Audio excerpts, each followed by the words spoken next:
What's up? What's going on, everybody? What's up and what is going on, everybody? Shout out to each and every individual when you're making it in here. You already know the deal. You know the routine. Make sure you hit the like button, whether you're catching it live or you're catching it after it's uploaded. Make sure you hit that like button, whether you're catching it live or you're catching it after it's uploaded. We're going to be getting into this thing. Scott Adams, he keeps at it. He keeps at it. He just keeps on. He keeps on coming on. He keeps on coming on. He keeps the. Why is that looking like that? Why is that looking like that? Hopefully, let me see. Okay, something wasn't right. Hopefully that works out. Y'all can't see what I'm seeing in the back, but I looked at something and it didn't do what it was supposed to do. But okay, all right. Beat it as it may. Y'all know how it go. Y'all know the deal. On the Saturday show, we will be joined by Hood Server. Somebody drop a comment in there. Let me know that the comment section is working. I see 19 people have made it in already. Drop a comment. Somebody just drop anything in there. Let me know that the comment section is working. Gotta try it myself. The one in the okay comment section is working. I had to double check, make sure the comment section is working. Let me know that you're in here. But no, we about to be getting into this. You know, these Saturday morning shows with Hood Servitors, because he normally brings the controversy. Okay, RG3 in the building. Shout out to you. That's the actual RG3. Yep, that's the actual RG3. Robert Griffin III. Yeah, that's him. But we about to be getting on into it. I see Mark Johnson. I see y'all in here. I had some technical difficulties. I didn't think we was going to be firing it on up, but here we go. Like to hear it, here it go. So, all right, we about to be getting on into it. Strap on in, hit the like button. Let's get ready to go. Let's get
Peace, folks. This is X from TPOT Media. Open your mind and wake your black ass up. You know what time it is. Hit that damn like button as you make your way in the door. Grab a seat, settle in, get ready. It's the Grown Man Hour with your host, my man, Bernard Riley.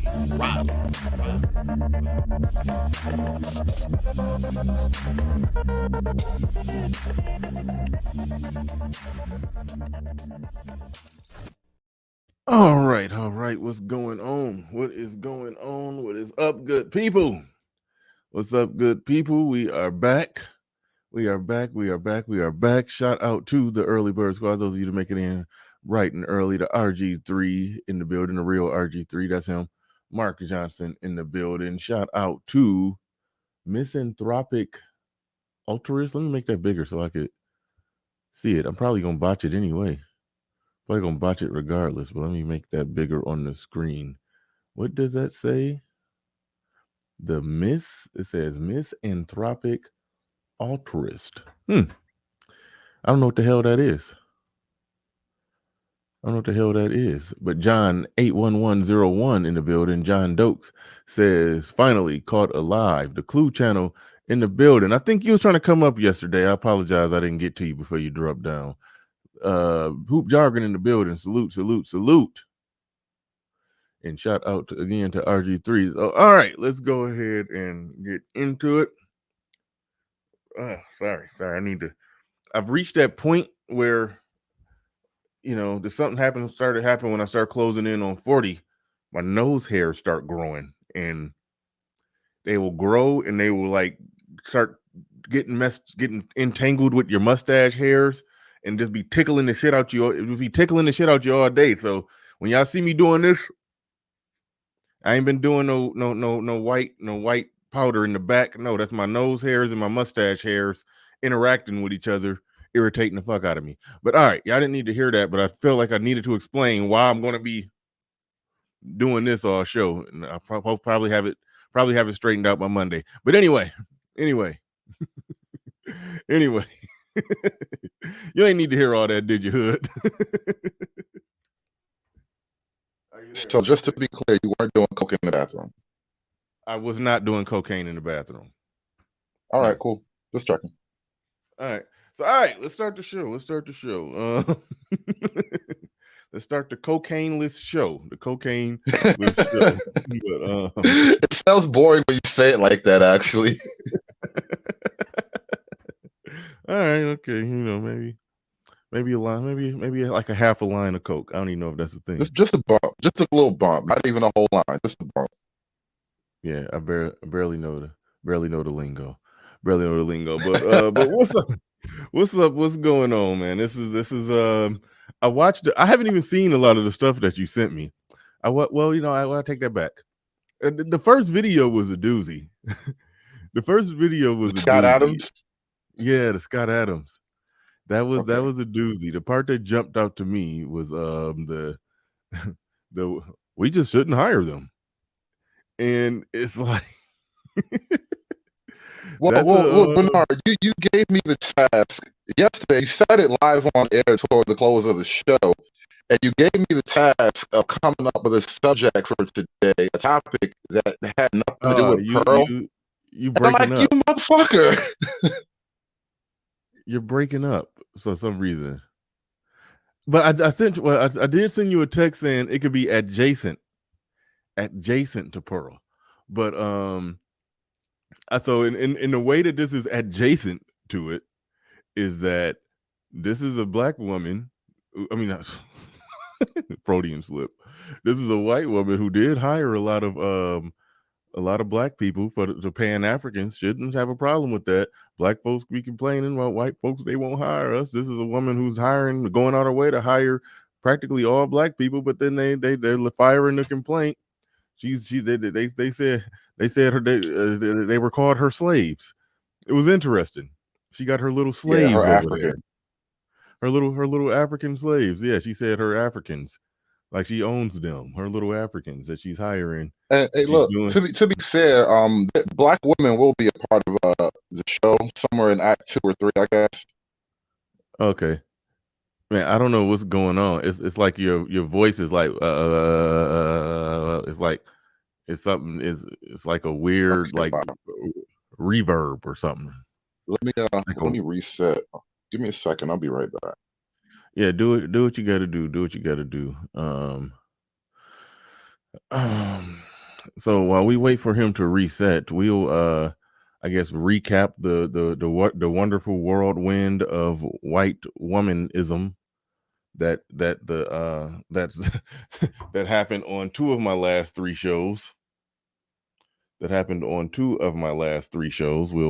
We'll revisit that wild, wacky, wonderful world when even though I didn't want the show to be about that today. I didn't want the show to be about that today. It just, the whole situation was annoying.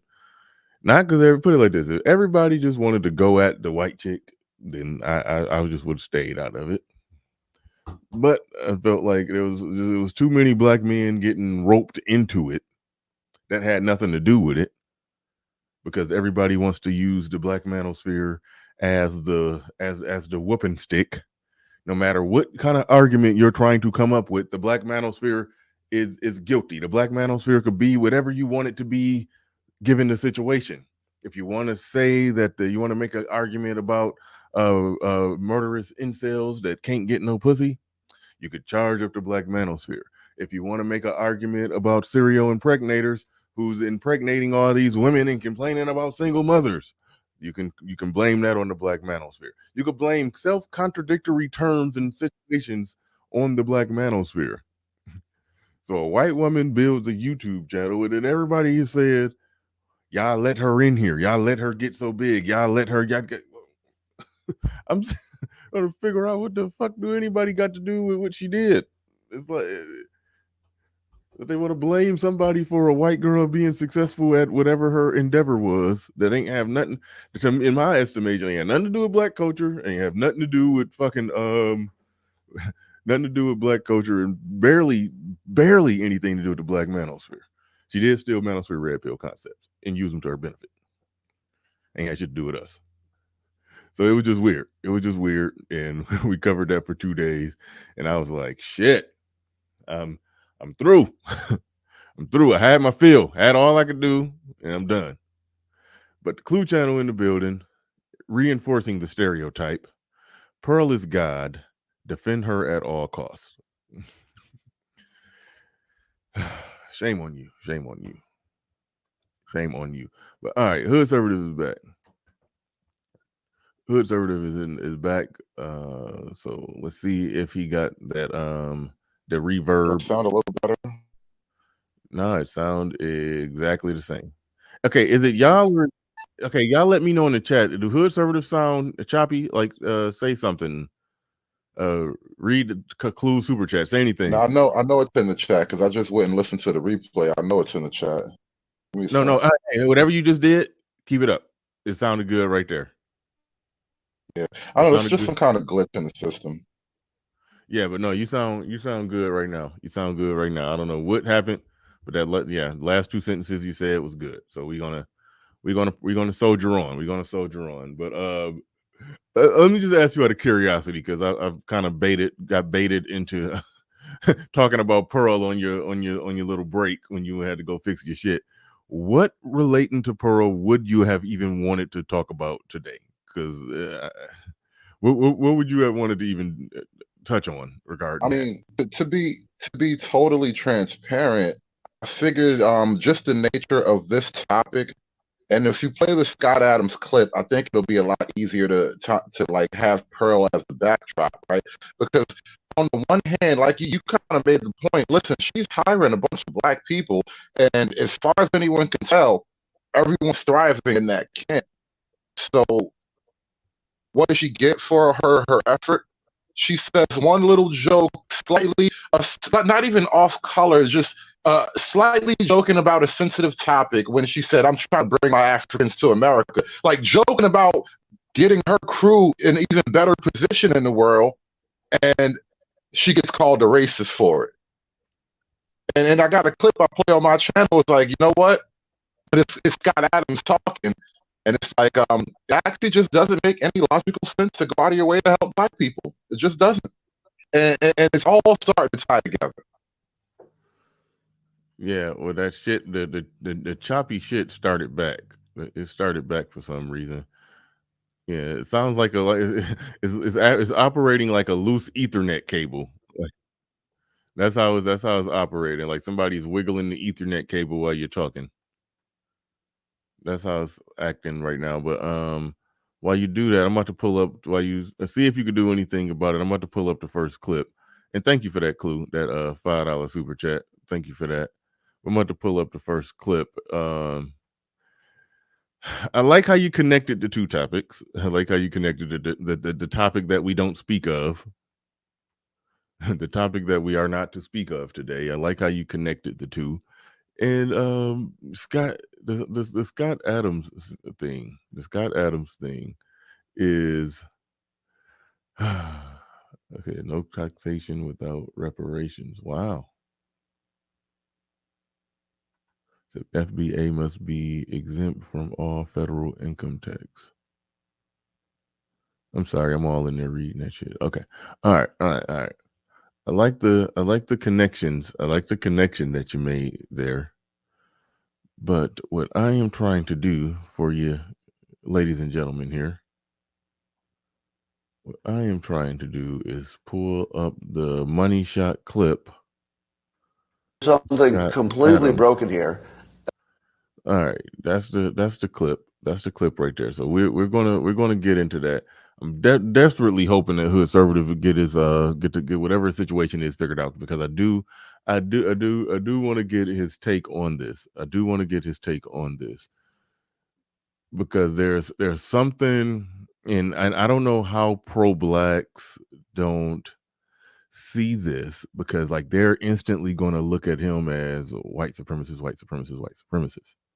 That's how they're going to instantly look at him. And okay, sure, whatever. I mean, I'm not trying to argue a label on or off of him. That's not what I do. But what I do look at it as, the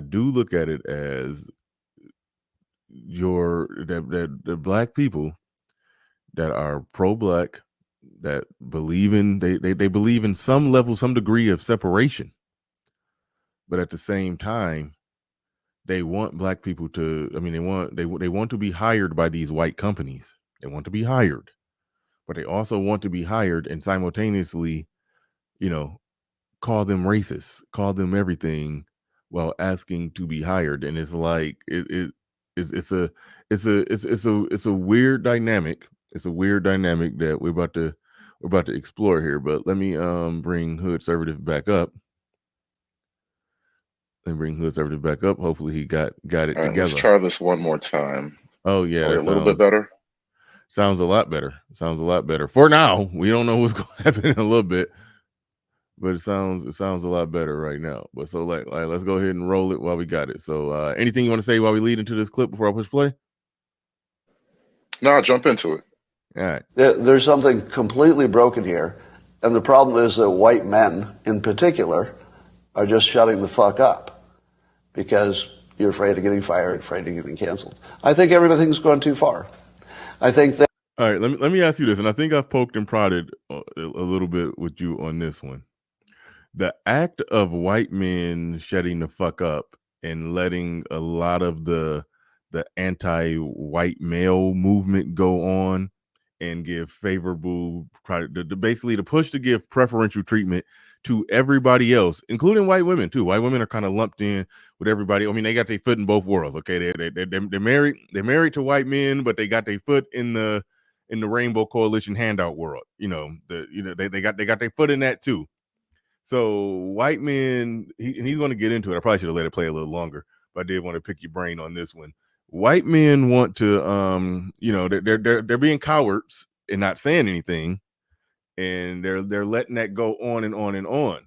Now, do a part of us as black men, even though we don't want to get in the Rainbow Coalition, please, I'll take some more. Give me more of this. I'll take, I just want a job, and we don't want to get in that line. We don't want to get in line with all those other movements, the wokeness, the LGBTQ, the feminist movement, the womanist movement, the help the disenfranchised black person movement. Help the, we want to stand up strong and tall as men and not getting lines with everybody else.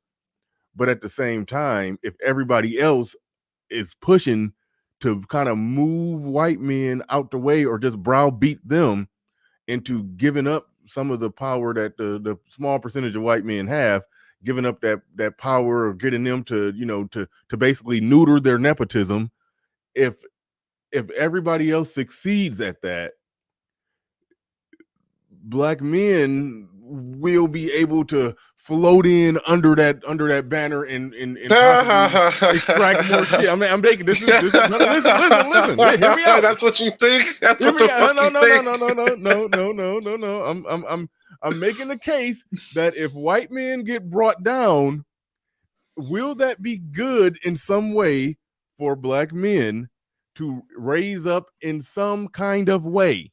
Will that be good for black men? Because I do think that you're pro-black male. I made the case that SKC was pro-black male. I do think that you're pro-black male. Do you think if all the wokeness rainbow coalition succeed in neutering white men, could black men reap some benefit from that? Go. How can a win for the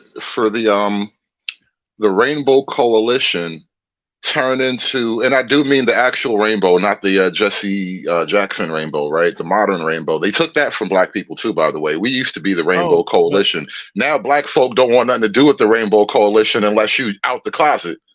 Wait, hold on. When I said Rainbow Coalition, I literally meant the Jesse Jackson version of it. Like, that's why I had to make the distinction, because we aren't there anymore. That was then. This is now. Catch up. All right. Yeah. Okay. Yeah. So yeah. Rainbow, by rainbow, I mean blacks, Hispanics, Latinos, immigrants, illegal or otherwise, the LGBTs, the womanists, the feminists, basically everybody who's not white and male, or Asian and male, because the Asians, they don't give a fuck. But either way, if everybody other than them somehow neuter white male nepotism and basically get white men to give away whatever supposed power they have, do you think black men could did that open it up for black men to move in and do anything? Go. Only the biggest, best gays, which is kind of what's happening right now. The best and brightest gays are being put to the forefront. It's not necessarily the best and brightest black men, and to the extent that you are a hetero, a nominally, I'm gonna say marginally heterosexual black male, to the extent that you're a marginally straight black male, they will put you in the front if you are an ally to the best and brightest gays. And so I ask you, how does that translate? How does supporting the best and brightest gays of your community translate into a direct win for the straight black men?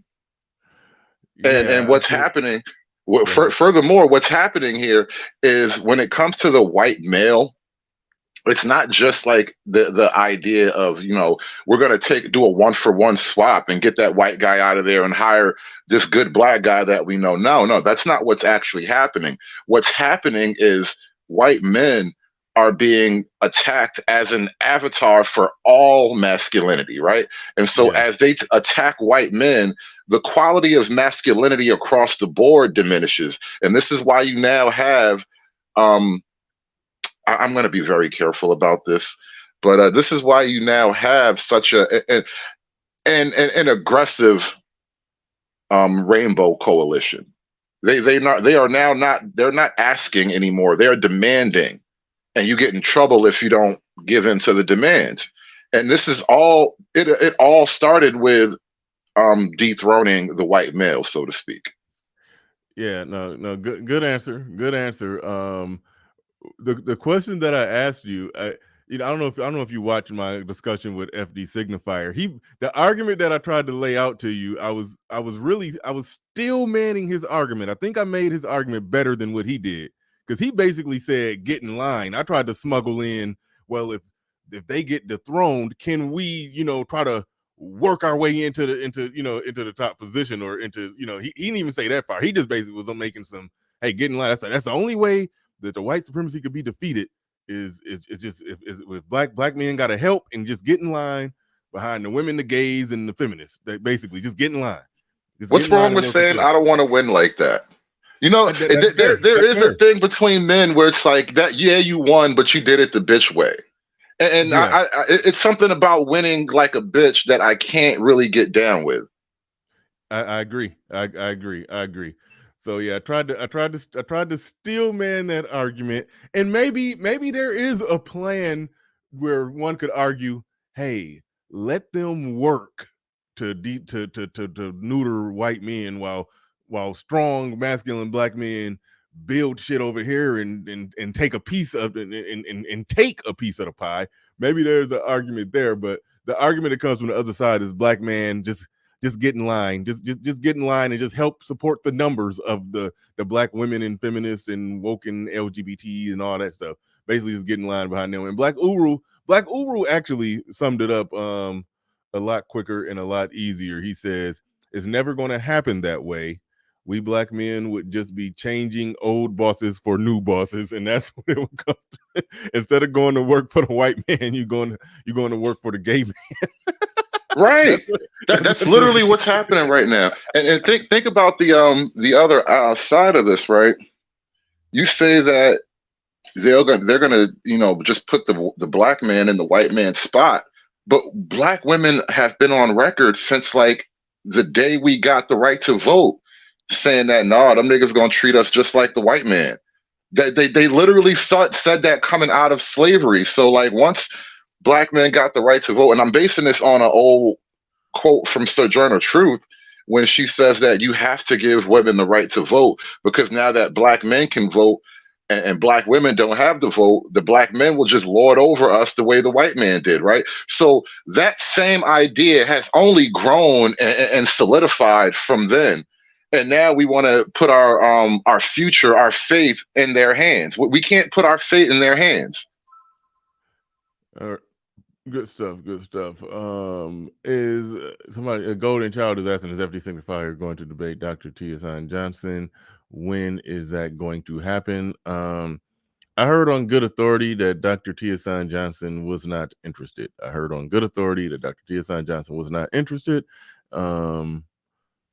good for him. I like that for him. No, I'd actually like to see it. Because listening to Dr. T. Hassan Johnson and listening to some of what, talking to FD Signifier, it's like, I think they agree right up into they agree on more shit than what we're probably comfortable with. But they part ways right at the moment when it comes to, because FD Signifier will say stuff like he's, he does care about black men and boys, but the people that he want, black men to get in cahoots with actively will work against black men and boys. And Dr. T. Hassan Johnson practically wrote the book on all the many ways that they do it. So that's why I wanted that discussion to happen, because Dr. T. Hassan Johnson would really break him down on that and really could really show him better than anybody that the thing that you claiming that you want, you're allied with the people that are working staunch down 100% against it. But that's why I wanted that discussion to happen. But it don't look like it'll happen. So yeah. All right. But anyway, let's move forward. At the end, because you're afraid of getting fired, afraid of getting canceled. The problem is that white men in particular are just shutting the fuck up because you're afraid of getting fired, afraid of getting canceled. I think everything's gone too far. I think that the anti-white movement is just so grotesque and so bad for the country that it's time that black America finds out you went too far. Black America, you went too fucking far. I think I'm one of the canaries in the coal mine. Stop right there real quick. That was really the crux of the clip that I kind of wanted to focus on. And this is a conversation that especially needs to be had, in-house, as black people like to say, you can't be airing our business out or whatever. Yeah. This is definitely one of those in-house conversations that needs to be had. Is it possible that black America has gone too far? Describe the too far. What have they? What's happened that's too far? I won't do it. Let Scott do it for me. All right. Thanks, Scott. By the way, appreciate you for this. Too far, and I think it's time to throw down the gauntlet. We would not hire these people, and I think that we've reached a point where everything is now too far because there was no stopping it. And the reason it went too far is that white men were afraid to say anything. That's it. That's the whole story. White men were afraid to say anything because the penalty was too high. Well, fuck everybody. The penalty is too high, but I said it anyway. But the purpose is to make a change that would be good for everybody. Not just good for me, because there's nothing that's going to help me.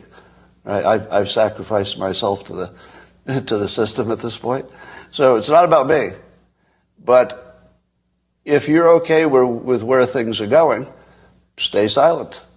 If you're not, just say you wouldn't hire these people. All right.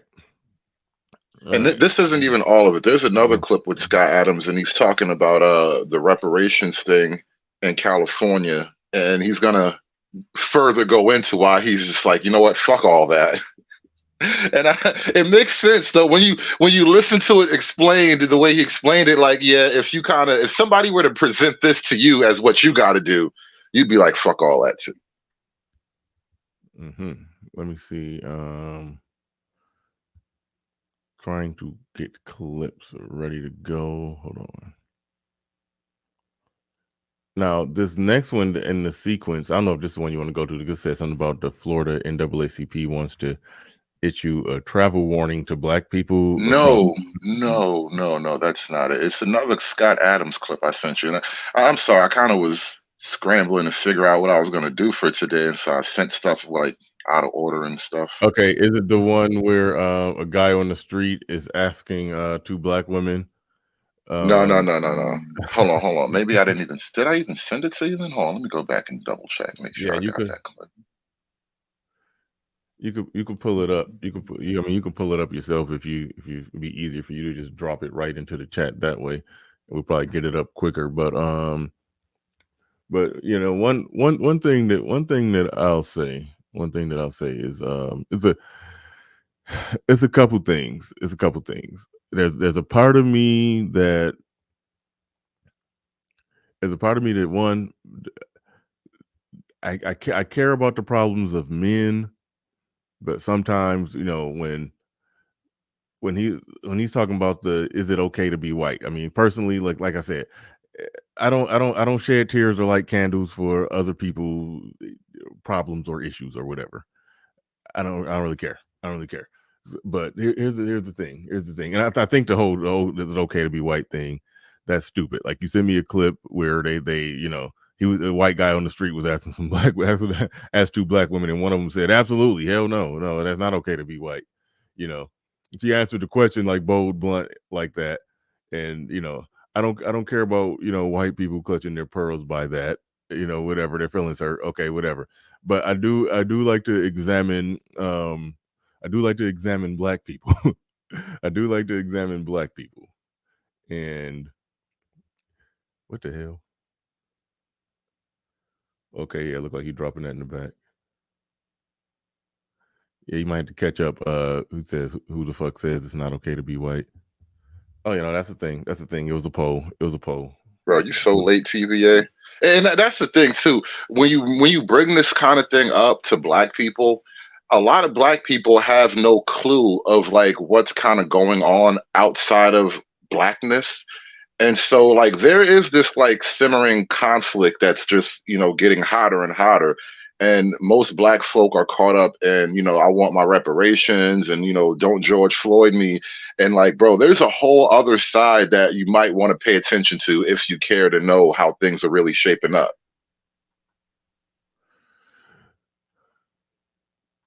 Do you think that we're at the early phases, and this is me bringing damn near Jason Black back into this because his documentary was called Race War. Do you think that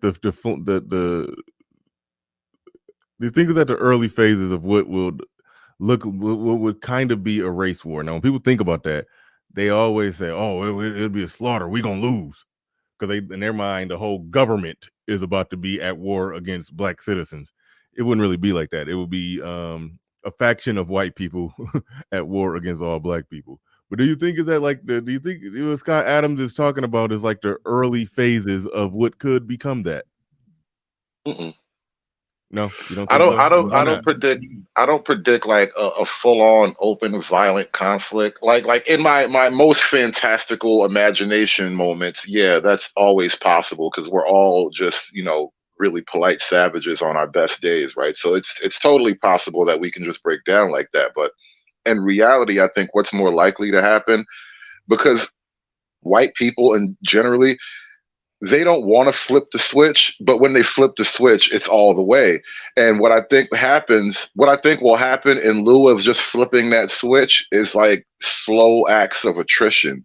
where they will just sort of like ice you out of their circle. It's like, listen, we live here, you live there. What you doing around these parts, boy? Like these days might come back. Be Yeah, I whole see that. sundown counties and shit. Sundown counties. I forgive my ignorance on that. The sundown county, because people be saying, well, we still got sundown rules, and I'm like, wait a minute, wasn't that? No. A sundown town is what people typically talk about, and I'm saying no, the whole county. Just the whole, all 16 towns in this area are now off limits after 9 p.m. Off limits to who? Who you think, bro? That's what I'm saying. Like it could easily come back to that. No, but people be saying we still have sundown towns, and like, so I'm asking, how does that even work? How does a sundown town? Okay, how did it work back then? How does a sundown town work back now, or work right now? Look, to be totally frank and honest, I can't say for a fact because I'm fairly dubious on the concept of the modern sundown town. Anyway, Right. I'm not totally sold on it. Right, I'm just sort of theorizing that it will be like that before it goes to just some kind of open bloody conflict. Yeah. I just recently heard somebody saying that we still have sundown towns or whatever, and I'm like, what? Like, I wanted them to explain it. I didn't get a chance to get them to explain it, but yeah, because I'm skeptical on that. There's so many things that they say, well, they could still do that today. You know, they were talking, and then we had that debate on the show where it was a situation where we were talking about how you know, if the government needed to basically seize your land, I forgot what that's called, because they need to build highways or something Eminent domain. Eminent domain. So we were talking, so eminent domain, yeah, the government was taking people's shit and not reimbursing them for it. But nowadays, eminent domain can still happen if they need to, you know, run a highway or bridge or whatever right through where your neighborhood is at. But they have to pay you for the property value of your house, basically. But so they still, so that's why I'm always skeptical when people say, well, they could still do that today. Well, yeah, but you're conflating some things here. If they want to come give me the actual total value for my house, I get to go buy a new house, then, you know, it might be an inconvenience, and they do it all the time. I mean, they've done it right nowadays. It happens all the time, and not all the time, but it happens. It can happen, and they have to pay the people. Like, that's baked into the cake. Those are the rules. Now. They have to pay. So when they talk about sundown towns, I wonder if it's some type of rule that's not like what it was then, but they're conflating it so they can still, you know, champion the whole thing. They can still make the oppression argument, you know. Pull up Black Uru's latest comment in the chat, and I think that's an interesting take on it. And I suspect it's something closer to that than just, you know, hey nigga, get out of here. Like, I think it's something a little bit more like a polite harassment. You know what I mean? Like, oh, I noticed you were driving a little slow. You need some help? Are you all right? You lost? Can I help? Can I help you get out of here quicker? The modern sundown town is where, turn your volume down. I don't know what that is. Like, it's a little slight rumble in the background, but it says the modern sundown town is where, after a certain time of day, the deputy sheriff pulls you over and wants to search your car because you failed to use your turn signal. Yeah, that's yeah, okay. That's not sundown town. That sounds like basically don't go around there. They be pulling people over after midnight. They pull everybody over after midnight. You go around there. That don't sound like that's not black people can't come in this area after 8 p.m. That's not what that is. All right.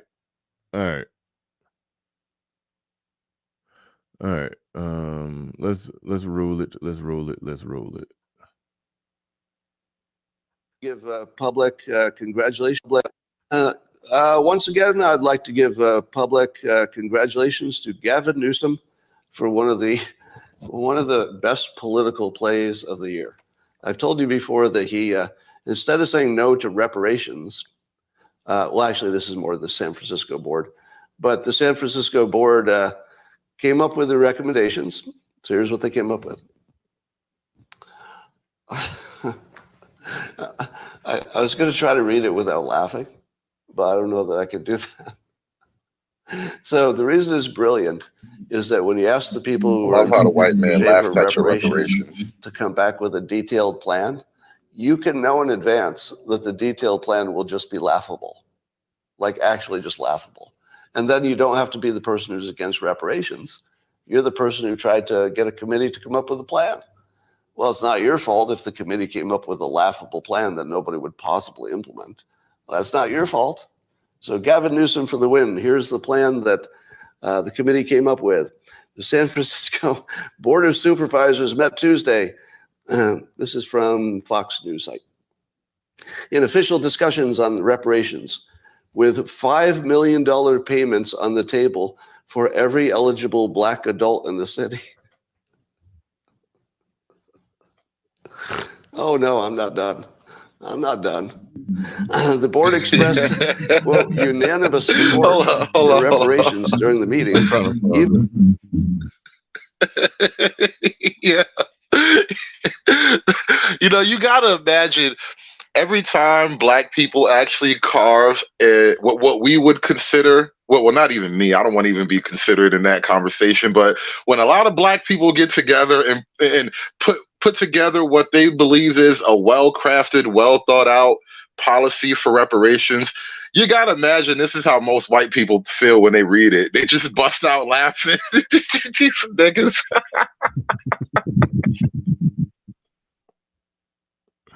Yeah, man. That's funny. It's funny that okay. What's funny about it is this. What's funny about it is this. It's like the 5 million.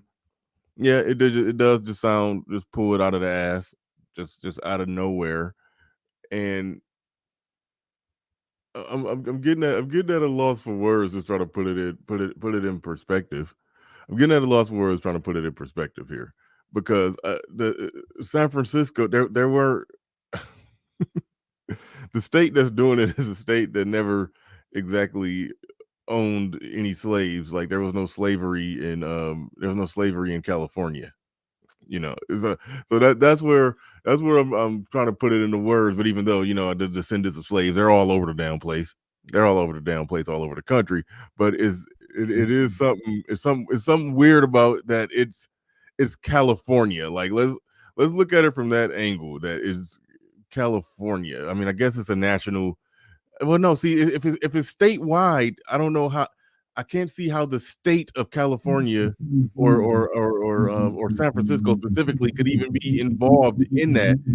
If it's national, that's different, because niggas are everywhere, but it's statewide. That's kind of weird. That's what I'm trying to get my mind wrapped around. I'm not even sure if it's totally statewide at this point. Maybe because it's possible two things are happening at the same time. So at the city levels, they're having these conversations. So you got San Francisco going there, right? And San Francisco is like 35% Asian. So you got a huge chunk of Asians who had nothing to do with nothing, and they got to cough up some money too. And at the same time, you might have a conversation at the state level. So you got the cities, and then you got the state government too, because it's like layered government or whatever. So at the Gavin Newsom level, there might be the state legislature trying to put together a committee and their own reparations package. So what if California has like the double reparations check? So you get one from your state and one from your city. That's interesting. I don't know how where January Man got those quick maths from, but he said it would end up costing each taxpayer $600,000. I don't know if that's accurate. That sounds too high for each individual taxpayer to pay. But I don't know. That sounds a bit high.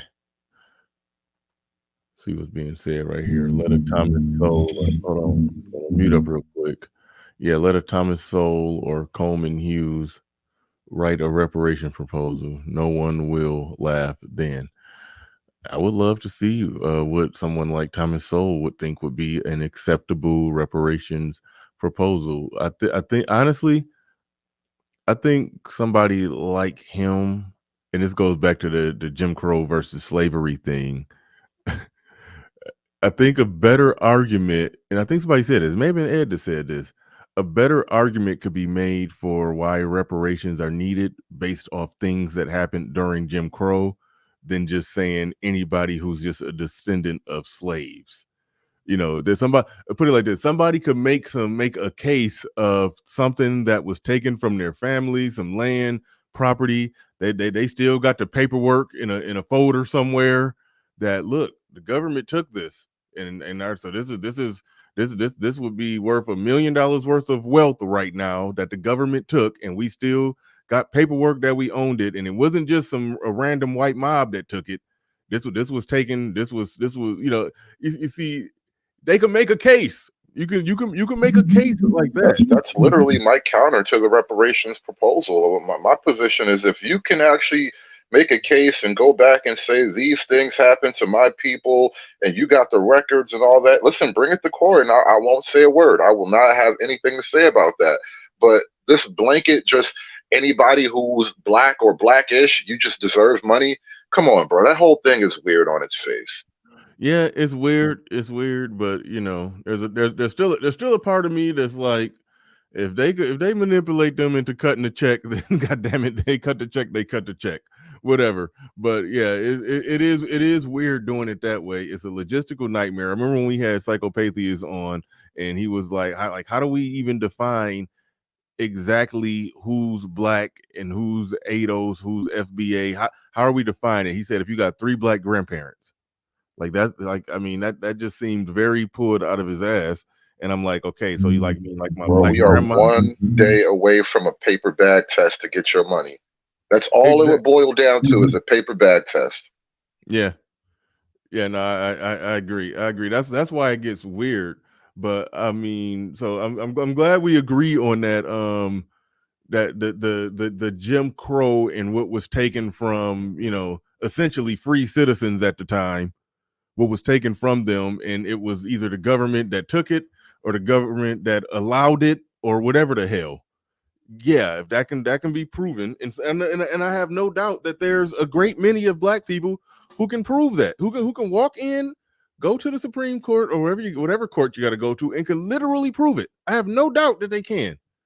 And if that can be done, cut the damn check. I'm with it. Like, it's no argument out of that one. There's no argument out of that one. But anyway, let's get back to let's get back to this one. Let's see. Wait, hold on. Let's get back to the tape.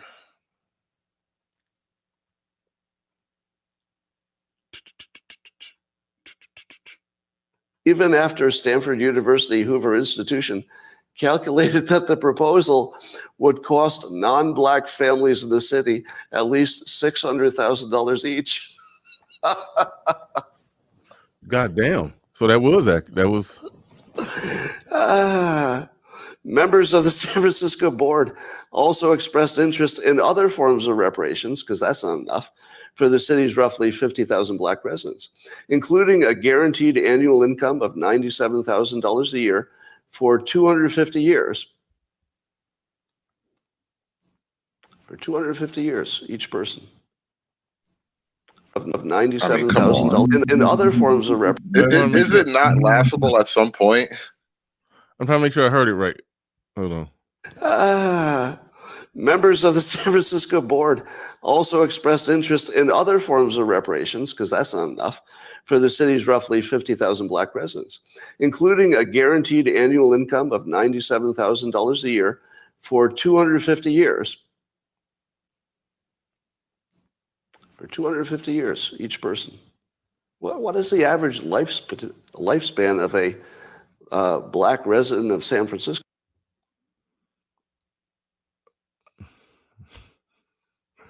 Why the 250 years? Bro, I don't make the rules. I'm just listening. I'm with you. If they cut the check, I'm gonna live for 250 years. I'm gonna be the healthiest nigga in the history of niggas if they cut that check. All right, but I have no idea, and that's what I'm saying. Like at some point, like it does sound funny, bro. Come on, Yeah. this is like a Christmas wish list to Santa Claus.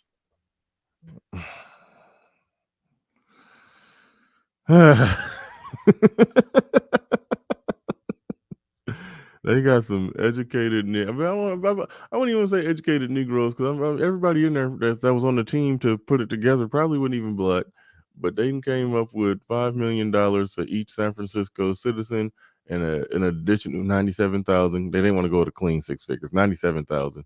It's like how they sell stuff for $9.99. You just get it close to $10. Looks like psychologically more, so it's $9.99. So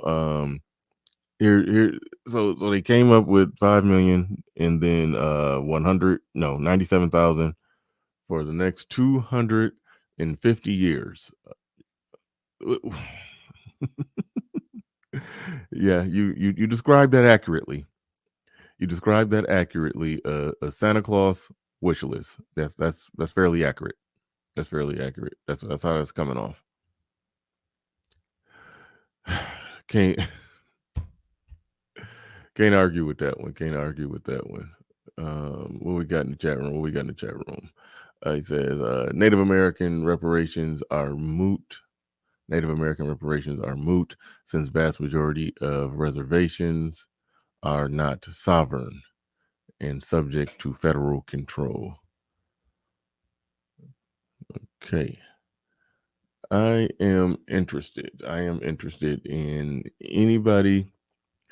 I want to hear from somebody who has some agreement.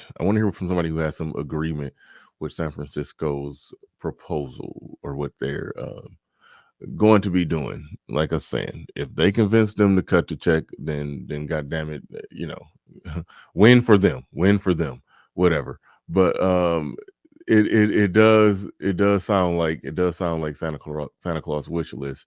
I'm gonna put the link in the chat for anybody who is in 100% down support of it. I got another clip too I want to get to. It's kind of like a totally different subject, but something really interesting happened, and it actually made its way into Congress. So there was literally congressional hearings on this. Like Congress discussed the word audacity.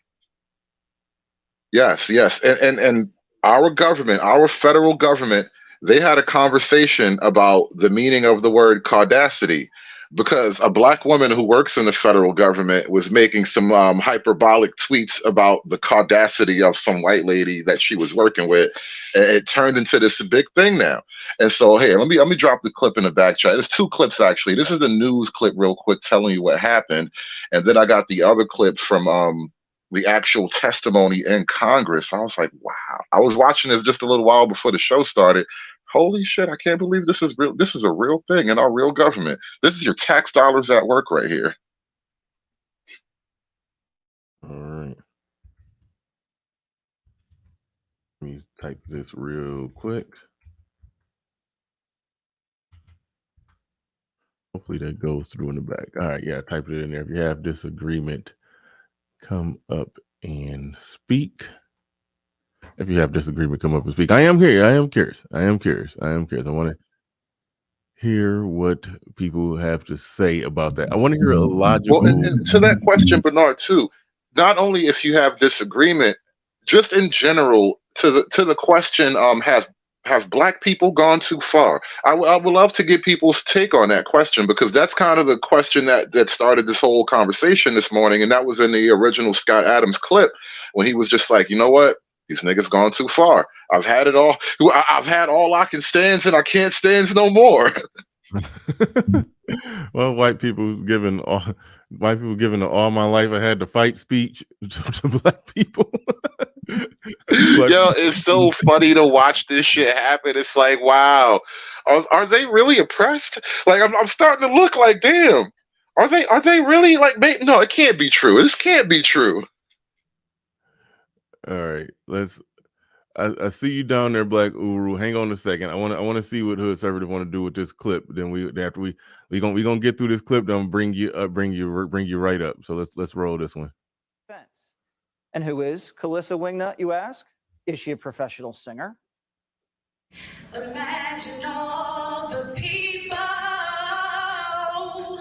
living life as free. You hope someday. I can legit sing better than her. She's like average at best at singing.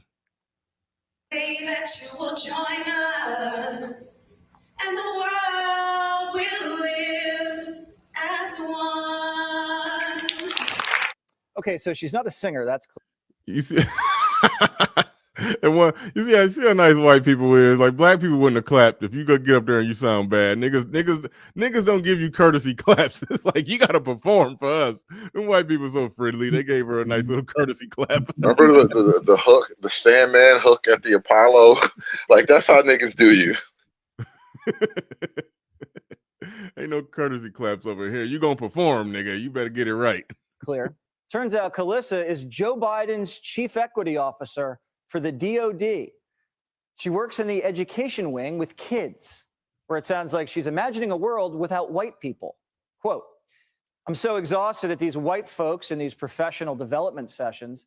This lady actually had the audacity to say that black people can be racist too. I had to stop the session and give Karen the business. She also wrote, if another Karen tells me about her feelings, I might lose it. All right. See, now I was about to ask you the question to break down how have black people gone too far? But I'm assuming like stuff like this is the answer where they're tired of just turning on their phone. White people are tired of turning on their phone and seeing black people say all kind of stuff that in any other measurable way would be considered racist.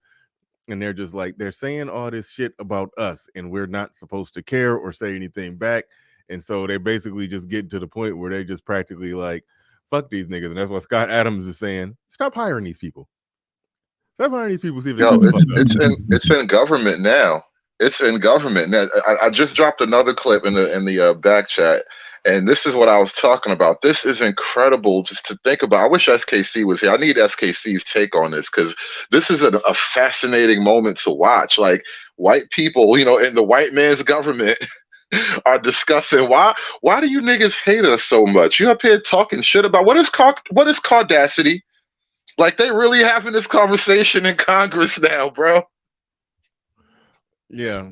It's like it's going beyond, black people talking shit amongst each other, black comedians talking shit, black movies talking shit. Every now and then a Kanye West type celebrity, just looks in the camera and says George Bush don't care about black people. It's going beyond that. It's like government officials are full blown. I mean, and it's going beyond just Al Sharpton and Jesse Jackson's saying shit. It's really like literal like government officials working right next to the president is talking about they got the audacity to say something. Like, how dare your white ass say something? And so yeah, I mean, it's so eventually is going to be a pushback, and that's why I asked you, is it like the flames being fanned of like the early stages brewing of what could be a race war, even if it's not a violent war in the streets, but just something is happening. Something is happening where we're starting to see white pushback go more mainstream. Listen, I didn't even mention the violent side of it because like I've been wanting to do a stream on this on my channel, but I just refuse to because the nature of the content for me to show the video to really give it proper context, I would probably get my channel destroyed. I would get nuked right on air. And it's basically like this. Like, and I just happen to like when you go to Twitter, they have trending words or trending topics. And so I just happened to notice that the word whites was trending on Twitter late last night. And I clicked on it and it was just a long stream. It was like the entire length of Twitter. And just video after video of different like black on white assaults, just like, and some of it was just like violent mob attacks. Some of it's just like robberies or whatever. But it's just like, people are like, I'm starting to notice a pattern here. Yeah. All right. So we got Black Uru in here. I'm gonna bring up the other clip in a little bit. I do want to get Black Uru's take on this. And do you got some disagreement or area of pushback to anything that's been said? Hey, thanks for having me, Bernard, on the channel. Pleasure to talk with you again. Pleasure to Welcome. talk with you as well, Good Conservative. I enjoy both of you all's channel. Good afternoon, man. Content you provide, I'm always laughing my ass off through a lot of what you present, Hood Conservative. You have a very humorous take on things, so thank you for that. I don't know if I directly disagree with anything you all said. I guess I might have a different perspective, or I would dare say a broader perspective on some of those things. For example, I think it's ironic in the video that you presented with the woman singing, if I recall correctly, that's a John Lennon song, the late great Beatles. So to me, the irony there is this was not a black song. This was a white song about a hippie trippy white dude, late great John Lennon, offering or proffering and celebrating all of the people coming together, absent any religious or ethnic or racial differences. So I don't know if the spirit of that is particularly bad. That job sounds a little odd, the whole diversity of the Department of Defense. I'm not sure if that should be a primary mission of the Department of Defense, particularly. Wait, hold on a minute. I think I daydreamed on the part where they said her job. So you said she's the ministry. DOD. She's with DOD. They said she's with a bureau or whatever, diversity in the Department of Defense. They said DOD.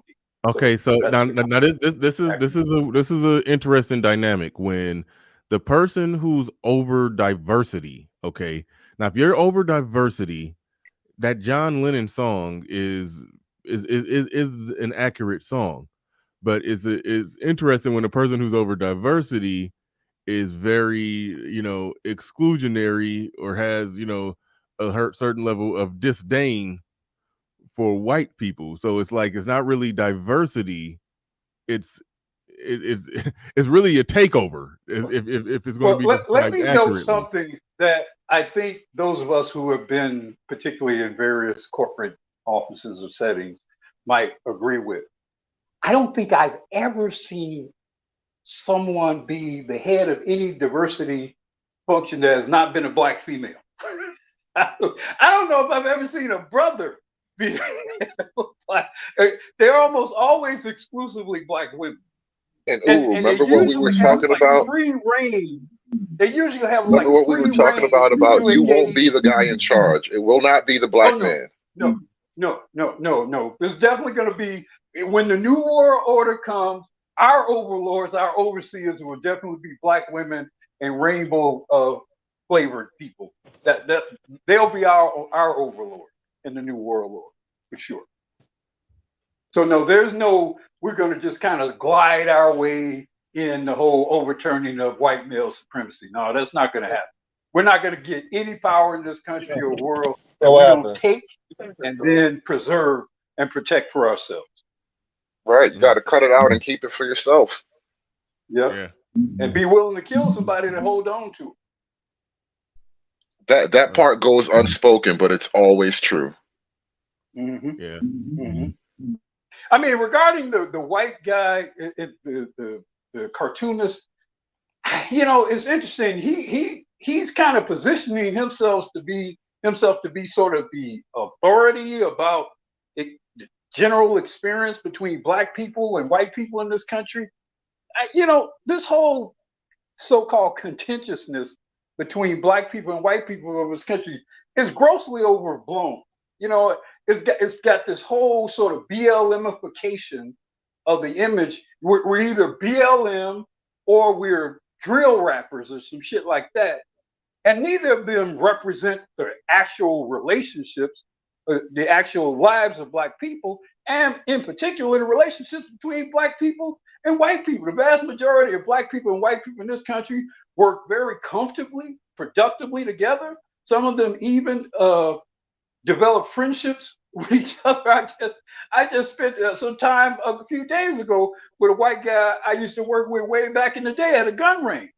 So, I mean, I don't see or experience the level of antipathy between Black people and white people that he alludes to. Now, maybe in certain areas where they're doing a whole lot of protesting and all of that, that's a different kind of thing.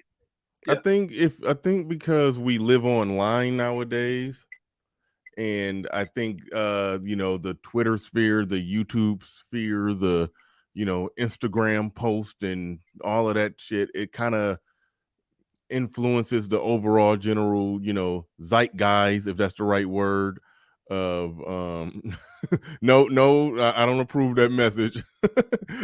Goji said, what is this, White Lives Matter week? Hood Conservative said yes. Like, no. I don't approve that message. But come on, man. I gotta piss niggas off a little bit, bro. Zan, I wanted you to come back. I don't know if you had to say, I don't know if you had pushback or something. I was about to go to you next. So come back if you can. But all right. Damn, what was I going to say? Shit. Oh yeah, I think if you, yeah, I got it. Yeah, I think because he lives online, I'm assuming, doing YouTube, you got your ear to the streets on all that people are talking about online. It's like a part of us can say, nah, that's just the internet. But we can't deny at this point in this world that we're living in that the screens in front of our faces is influencing the thoughts of people and how people think and how they act. And even if they're not going to work and saying it, everybody's thinking it, and it manifests itself, in a lot of the decision making of people. So in that sense, I don't think he's off base when he's looking at what's going on and how Black people really view white people. And we know, as Black people ourselves, most Black people have a real negative view of white people. We know that. We know that. And so, but because the internet is this public thing, the thoughts, hearts, and minds of Black people is getting put out to the world for white people to just lay at home in their bed for 3 hours and then just read the mind of Black people. And they like, whoa, this what y'all think? So I think that's what Scott Adams is responding to. He's actually seeing the mind of Black people, and it's scaring them. I think that's what's happening. I mean, shit, we talk about the mind of Black people on the show, and it's fucking scary sometimes. So I don't really fault him for that. That's why I don't have like an angry response to that kind of sentiment, because like, yeah, I get it. It's rough, bro. Shit rough out here. What are you gonna do, man? But what are the actual metrics of the terrible lives that white men are living because they're now being criticized in ways that they hadn't been previously criticized?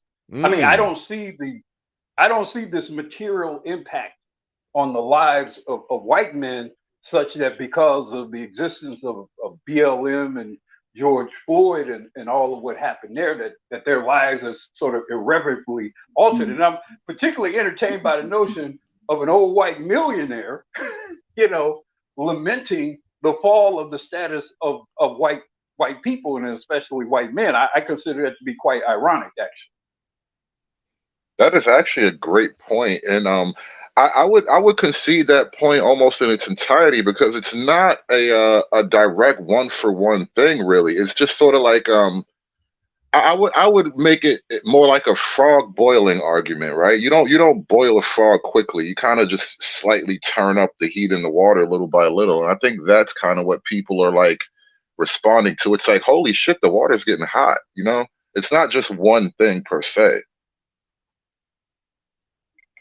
Okay, yeah. But in that analogy, the one who's turning up in the heat is in the other pot, and that pot's been boiling a long time. In that particular analogy that you present, that's the irony of that particular Well, I analogy. mean that's the weird thing about analogies, because pots don't boil themselves. So I would step back from that whole scene and take a big picture look at it all, because a pot of water didn't just start boiling by itself, right? So I don't know that it's as simple as most Black people make it out to be when we actually do discuss race and politics and all that. And that was kind of what I was getting at on the other night. I had a stream and I was talking about a conversation I had with BGS where he said, I raised the question because Edward Anderson made a comment about how white people can talk about things and it doesn't really revolve around race.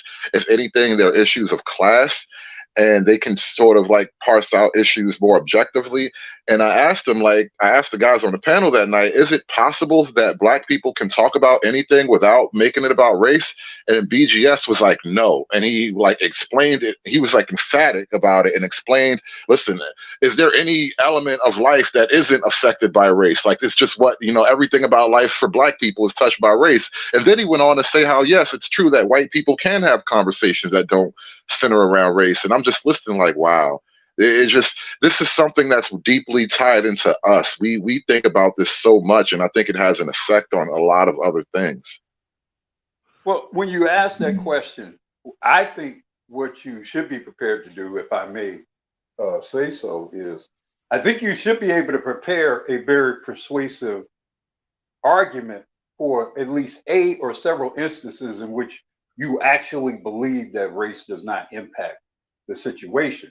Because the problem with what you're saying is when you think of every major influence of our lives, whether it's employment, whether it's issues involving marriage, certainly issues being able to get a home loan, a business loan. I mean, there's so many things that, if we were left to our own devices, we would not be motivated necessarily to bring race into those issues. But we know when we look at the actual metrics of things, there almost always is a through line of race. Almost always. College matriculation. I mean, there's just so much that, again, unless you can provide a very powerful, potent example or examples to the contrary, then you are, especially debating BGS, you're going to be at a disadvantage.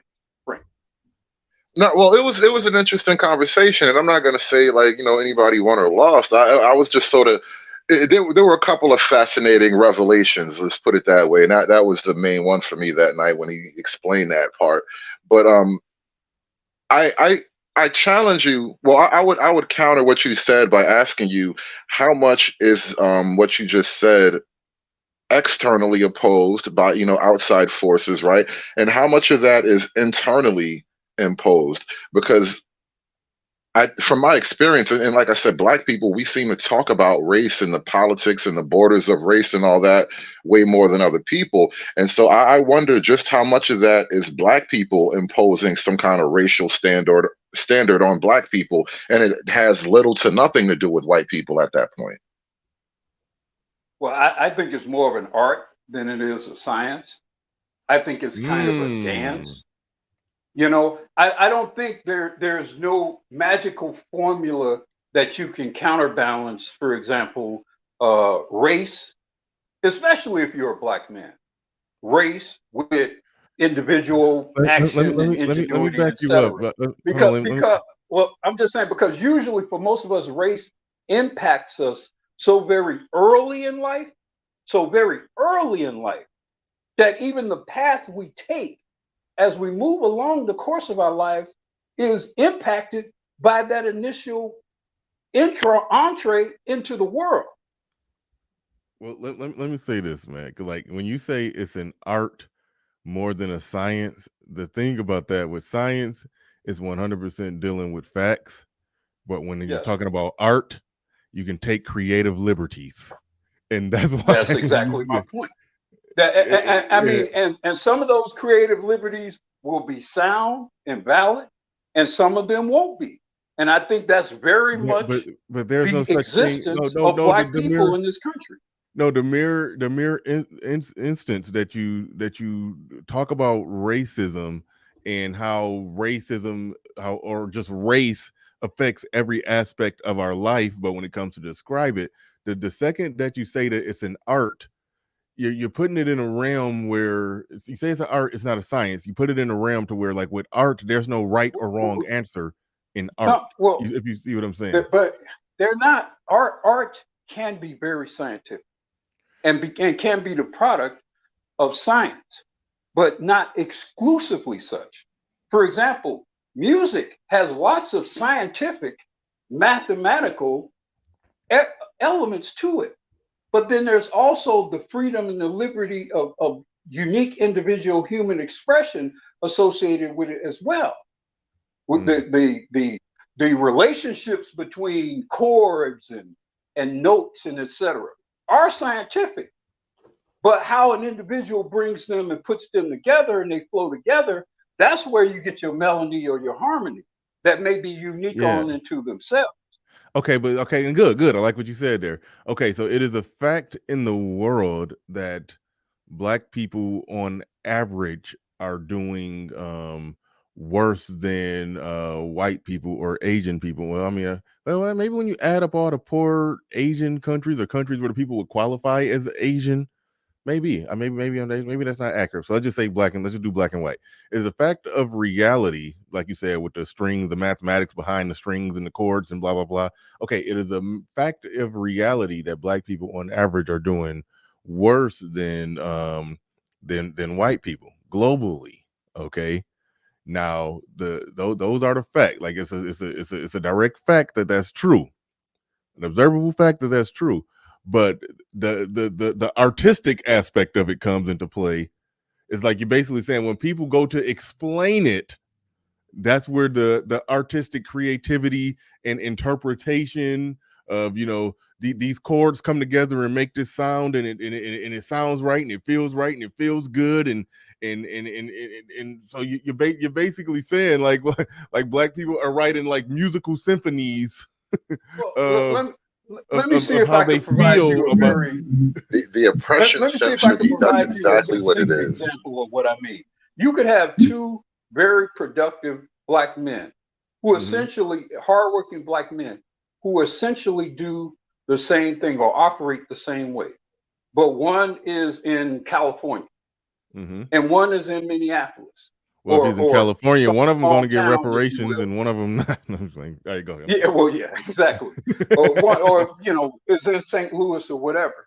They may get very different results, even though they are scientifically doing the same thing.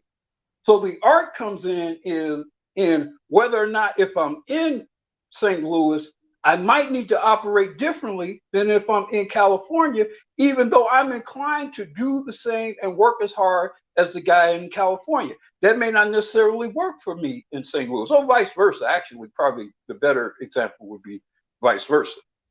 So that's where the art comes in. The art comes in, yeah, there are certain things that are more inclined to produce certain results. But when you're a Black man in particular, the environment is very often going to be the wild card, very often.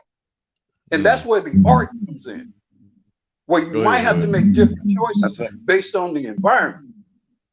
I think the problem I have, and I guess Bernard has kind of pointed this out well enough, but the problem I have with this whole thing is that once you kind of acknowledge there is an artistry to it, art in its best form is a positive imagination or something, but in its worst form it's lies. Lies are art too. And that's the what was that character name, the Artful Dodger? Lies are a form of art. It's not really considered that way, but you can lie with your art, and that's also what's been happening to Black people in a lot of ways. Some science is lies too. But science is meant to be disproven, though, and that's the thing. Art isn't meant to be disproven. Art is literally my truth. Well, no, people challenge.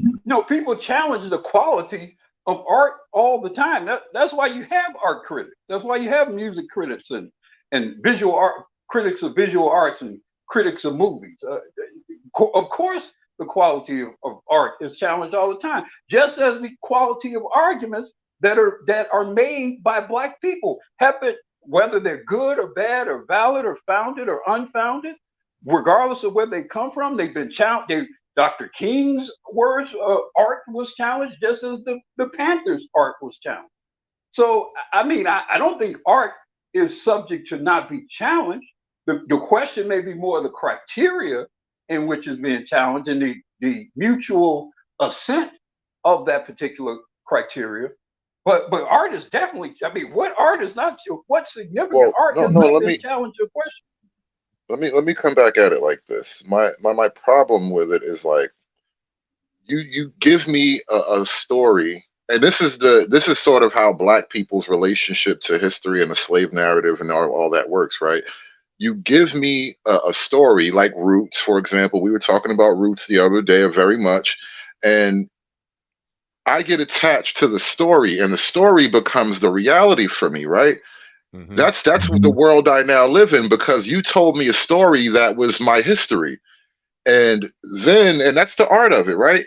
And then I come to find out that the story that you gave me as my history had all these uncomfortable facts that, if I add them all up together, would present a very strong counter narrative to the history that you told me was my story. And this is the problem I have with the reality of, the science plus the art of it. It's like, yeah, I know there's science to it all, but people are taking the art and then lying to us about it. And then they flat out deny the actual science that disproves the history that you told me was my story. Okay, but Roots was not the anthology of the Negro over the last, 500 years in the continental United States. It was a story about one particular man, late great Alex Haley, about his legend or his telling of his family, whether it was legendary or actual. I'm sure it's probably some combination of the above. The other part of that is it was presented on television, and we don't know what sort of creative licenses were even taken versus what was even in the book.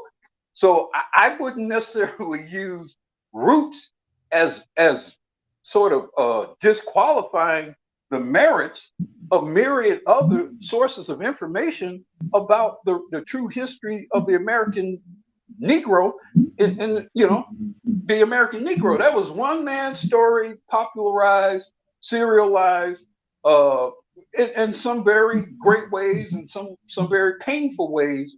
And it was presented as if it was the story of the American Negro. But anybody who has any level of sophistication had to have known that was not true.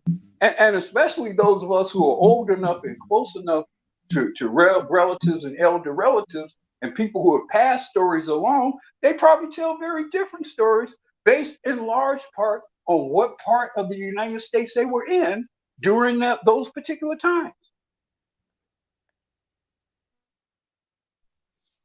Yeah, I don't think that like you said, most people are as sophisticated as you give them credit for.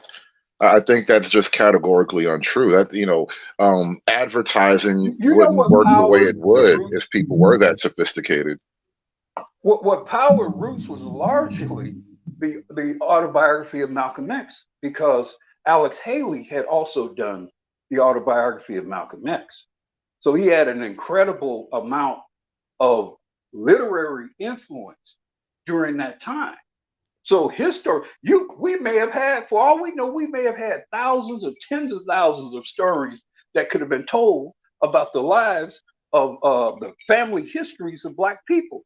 But Alex Haley in particular got his story on television, published in the book, and then later serialized on television twice, actually, in large part because of his particular career success as an author.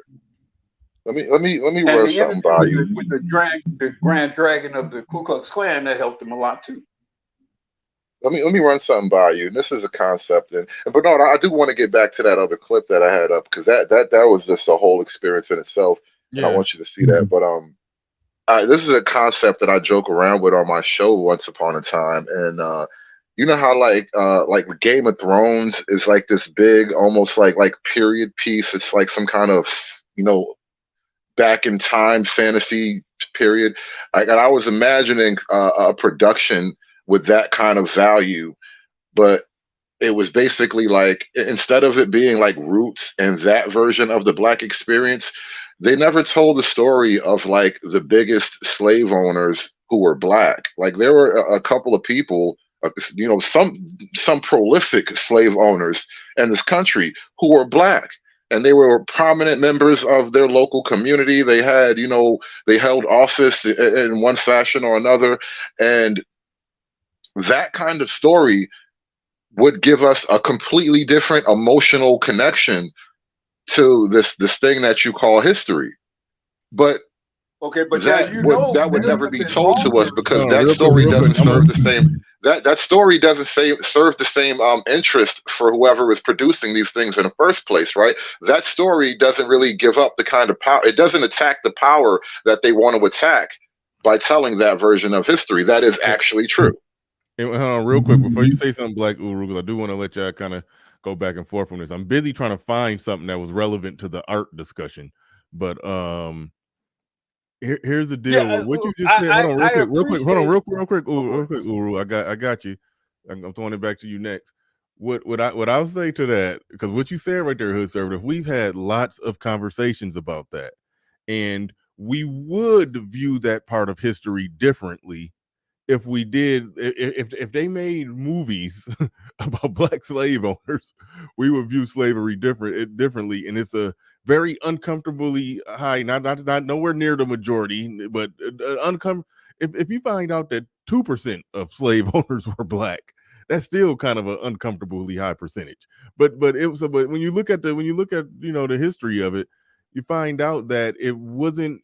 You find out things that does make you scratch your head and make you say, and when we talk about that kind of stuff, and when we deep dive on that kind of stuff, like that's the reason why some people are not as triggered by that shit that just recently went viral with what Pearl said about slavery. It's a reason why I know people on our side of the aisle we're not untriggered because she's white and we worship white women. It was because we've looked at history and we've looked at slavery, and we understand that it was more moving parts than what people talk about. And so it's still bad to not have, for an individual not have freedom. It's still bad, and I don't care the timeline. I don't care when. I don't care the date. Blah blah blah blah blah. We get it. It's bad. Slavery is bad. But yeah, that's the real reason why we weren't asked. We don't get triggered by slavery discussions. But Hood, you was about to jump in. I said I got you. I mean, the first question I would ask, and I think because the first question I would ask is, what Black person green lights whatever appears on cable or on the broadcast TV, the cinema, what Black person is the final decision maker in any of that? I mean, I'm not aware. I'm not going to get to. So I mean, my point is, even when you talk about Roots, for example, there were white people, white men all over the production, the executive producer, the producers, the most of the lead actors. A lot of them were very well known. Burgess, Meredith, and I mean, anything that appears in any significant major way in the major media is going to be white cosign. I mean, there have been books written about Black slave owners, and guess what? They've been written by Black people. They've been written by Black authors, men and women. So it's not like Black people have all gotten together collectively and say, we dare not tell the truth of our ancestors. But for that to actually to appear in any significant way in media, it's probably going to have to be green lighted by some white folks. And like I was saying earlier, a pot of water doesn't boil itself. Here's the other thing I find very interesting about the particularly complaints of I forget his name, but the old cartoonist. I see a whole lot of white kids.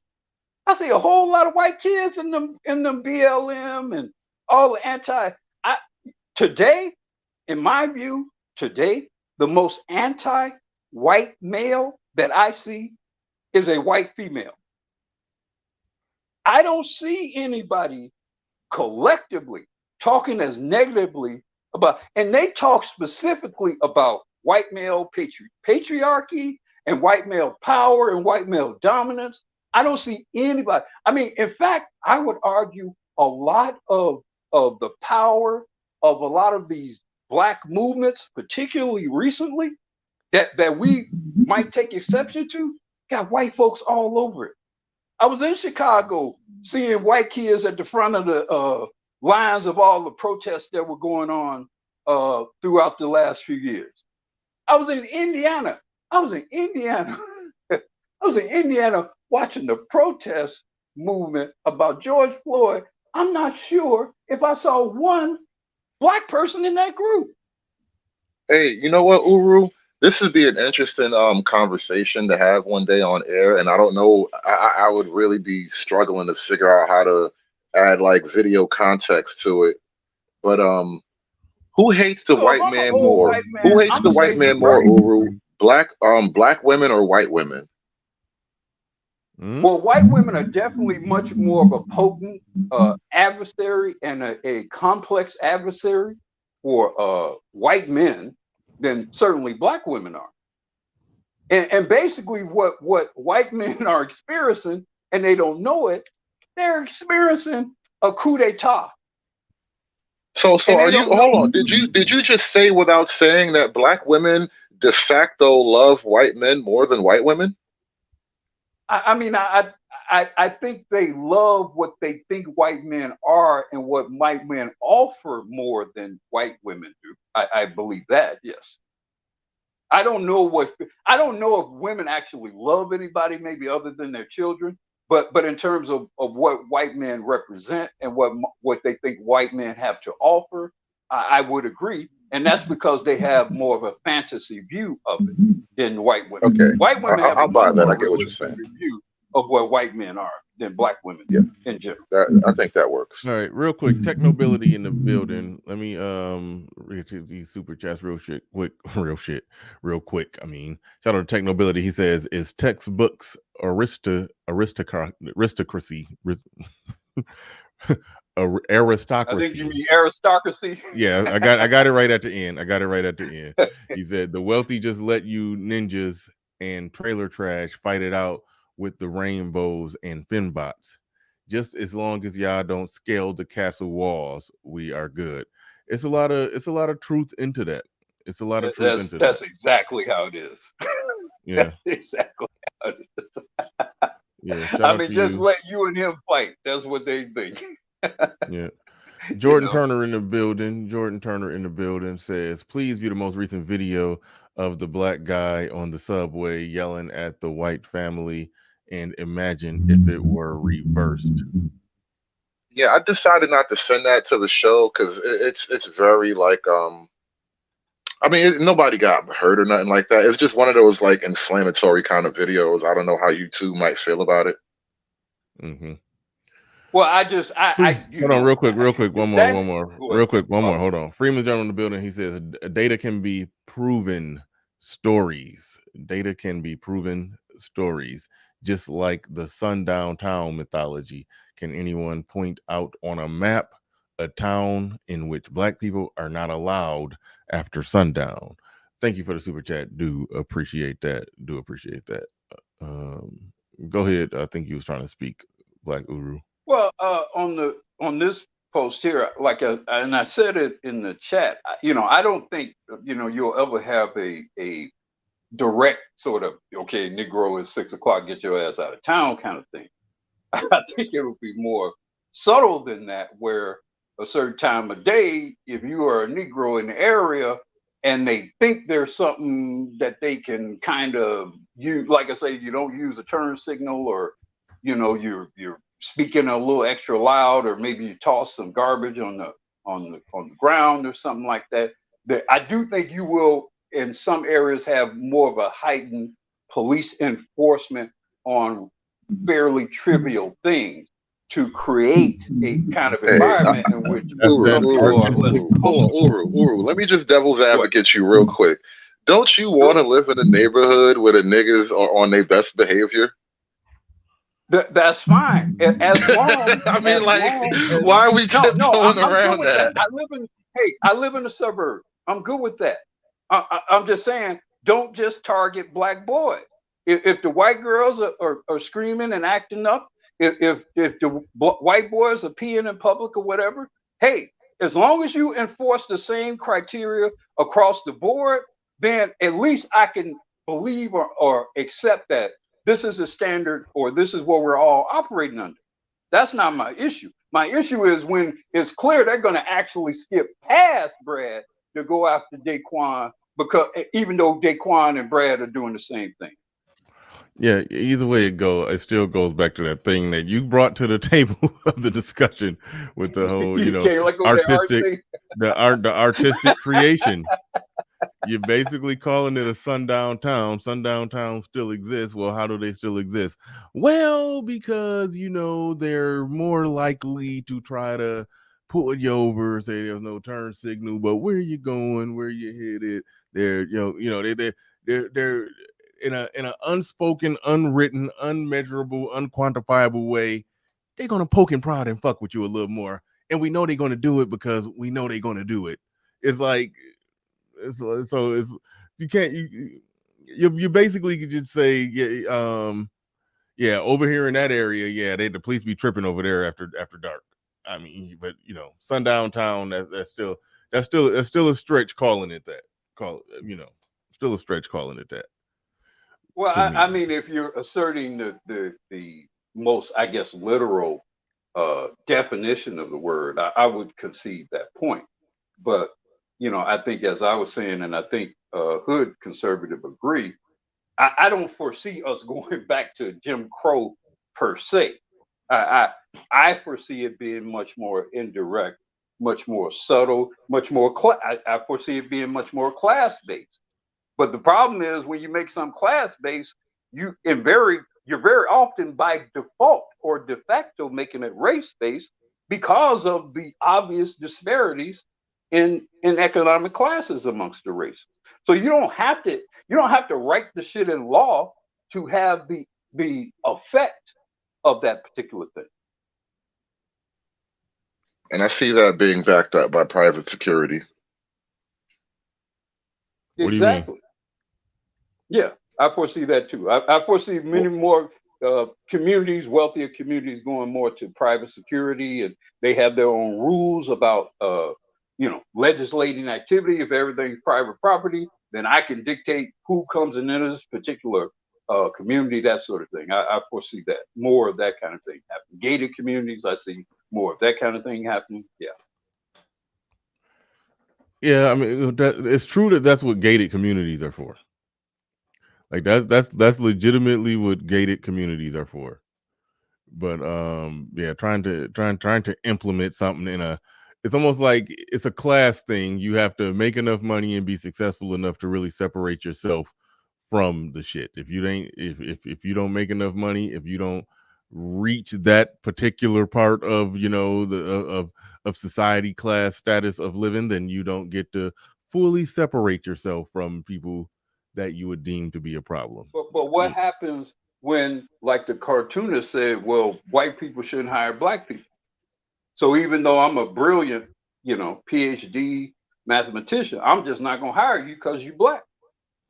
Well, you're kind of creating a scenario in which you can be a de facto racist, even though you're applying class status to affect such, because today you still have, in the vast majority of instances, in the largest institutions where the most money is, you still primarily have white men in particular, making decisions along that basis. So if they adopt the standard that he's arguing, you can create a racist system without writing any particular law asserting such.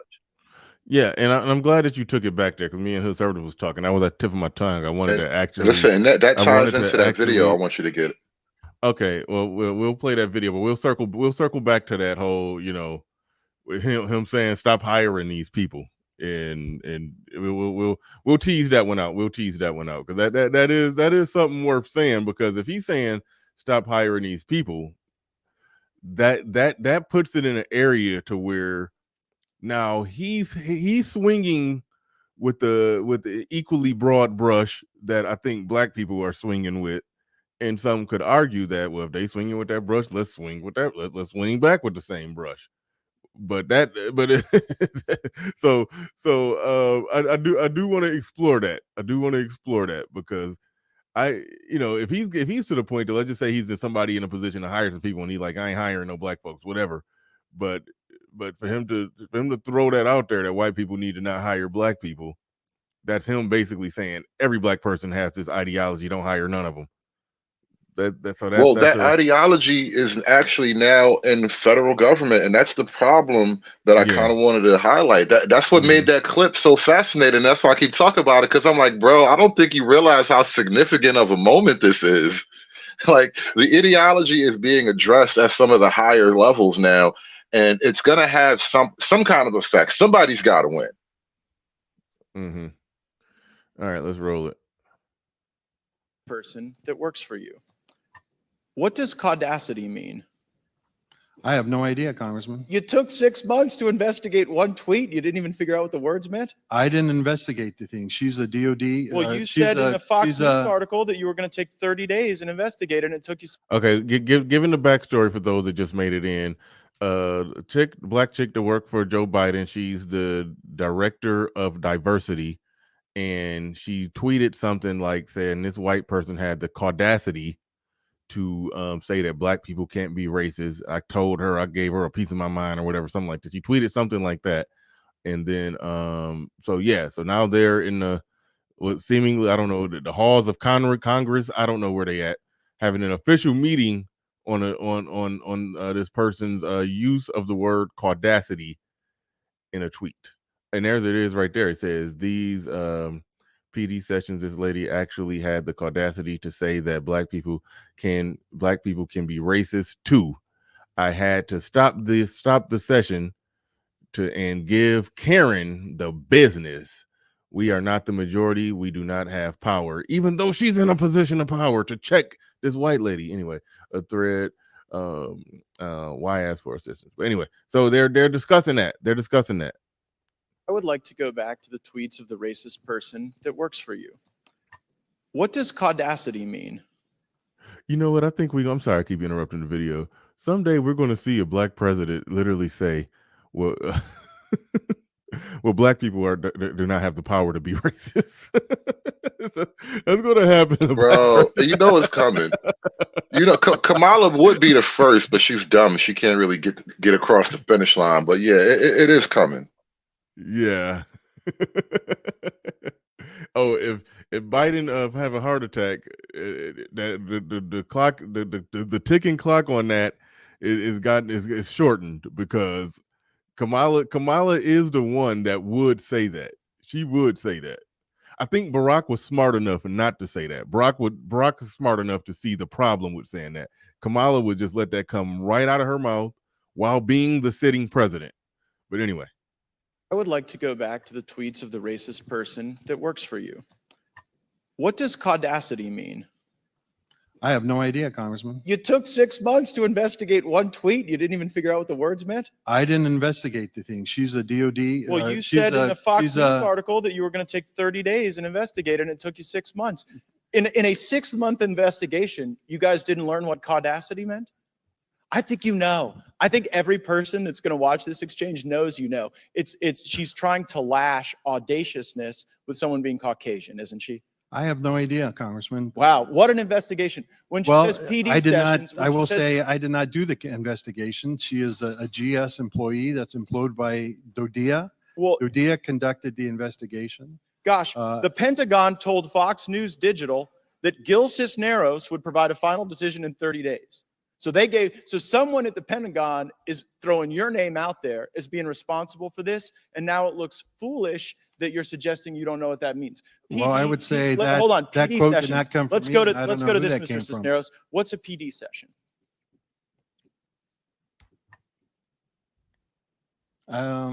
My guess would be personal development. Personal development. You don't think it's professional development? Another open matter for the investigation that it didn't resolve. So you don't know what caudacity means. She's obviously talking about professional development there. And like when she says, I had to stop, or let's go to the next claim. The caudacity to say that black people can be racist too. Mr. Cisneros, can black people be racist too? I've already stated, Congressman, that I didn't agree with her statements. But I'm asking Department about of that Defense provision. didn't Can black agree with people the be statement. racist? This question is about me or my personal beliefs. But again, Well, I you're the don't. leading official over DEI. I don't. Hey, what did you do his job? Yeah, that was a great moment. Can black people be racist too? Yeah, I never thought they would debate this in federal government. Hold on, I'm Can I saying, who is this ask guy? a Hold on, question? real quick. Who is this guy and what is his job? Do you know? It says something. He's apparently He her must be a member boss. of Congress. He must be a member of Congress, right? That right there is he's Matt in the Gates. area. He's a rep from Florida, I believe. I think he's from Florida. All right. Uru, Yeah, you I mean, wanted you're to not ask a question. sitting Go there ahead. unless you are a member of Congress. Okay, cool. That answers my question. I just take it as that. Well, what you said you wanted to ask a question, Black Uru. Well, I mean, to me, language is very important, and I think racism has the word has been perverted in a certain kind of way. Look, to say someone is racist because he says somebody is using caudacity is not the same as saying someone's a racist because he won't let somebody vote, or he burned a cross in front of someone's house, for example. So I think everybody's bigoted to some degree. Black people, white people, all are. People, familiarity, you're going to likely side with people who look and act and sound like you. I'm good with that. I think all people are to some degree bigoted. But it's a whole other thing when one particular group of people, because of their race, and whatever that is, just by consequence of really pigmentation, can say you can't get a home loan, or I'm going to devalue or undervalue your property. That's very different than saying I don't like white people. So I think we need to create a different term or something. I don't know, but I think the term racist and racism is grossly overused, in my view, by white people. Grossly overused. Now, if you show me an instance where let's say you got a black HR person who refused to hire a white person, and it was almost certainly because that person was white, that's a racist incident, for damn sure. And I would agree with that, and that should be handled in the same way if the opposite of that occurred. But okay, the only the disagreement, well, not necessarily disagreement, but hold on, did you just say white people overuse racism? No, he's making it. He's making. Hold on, wait.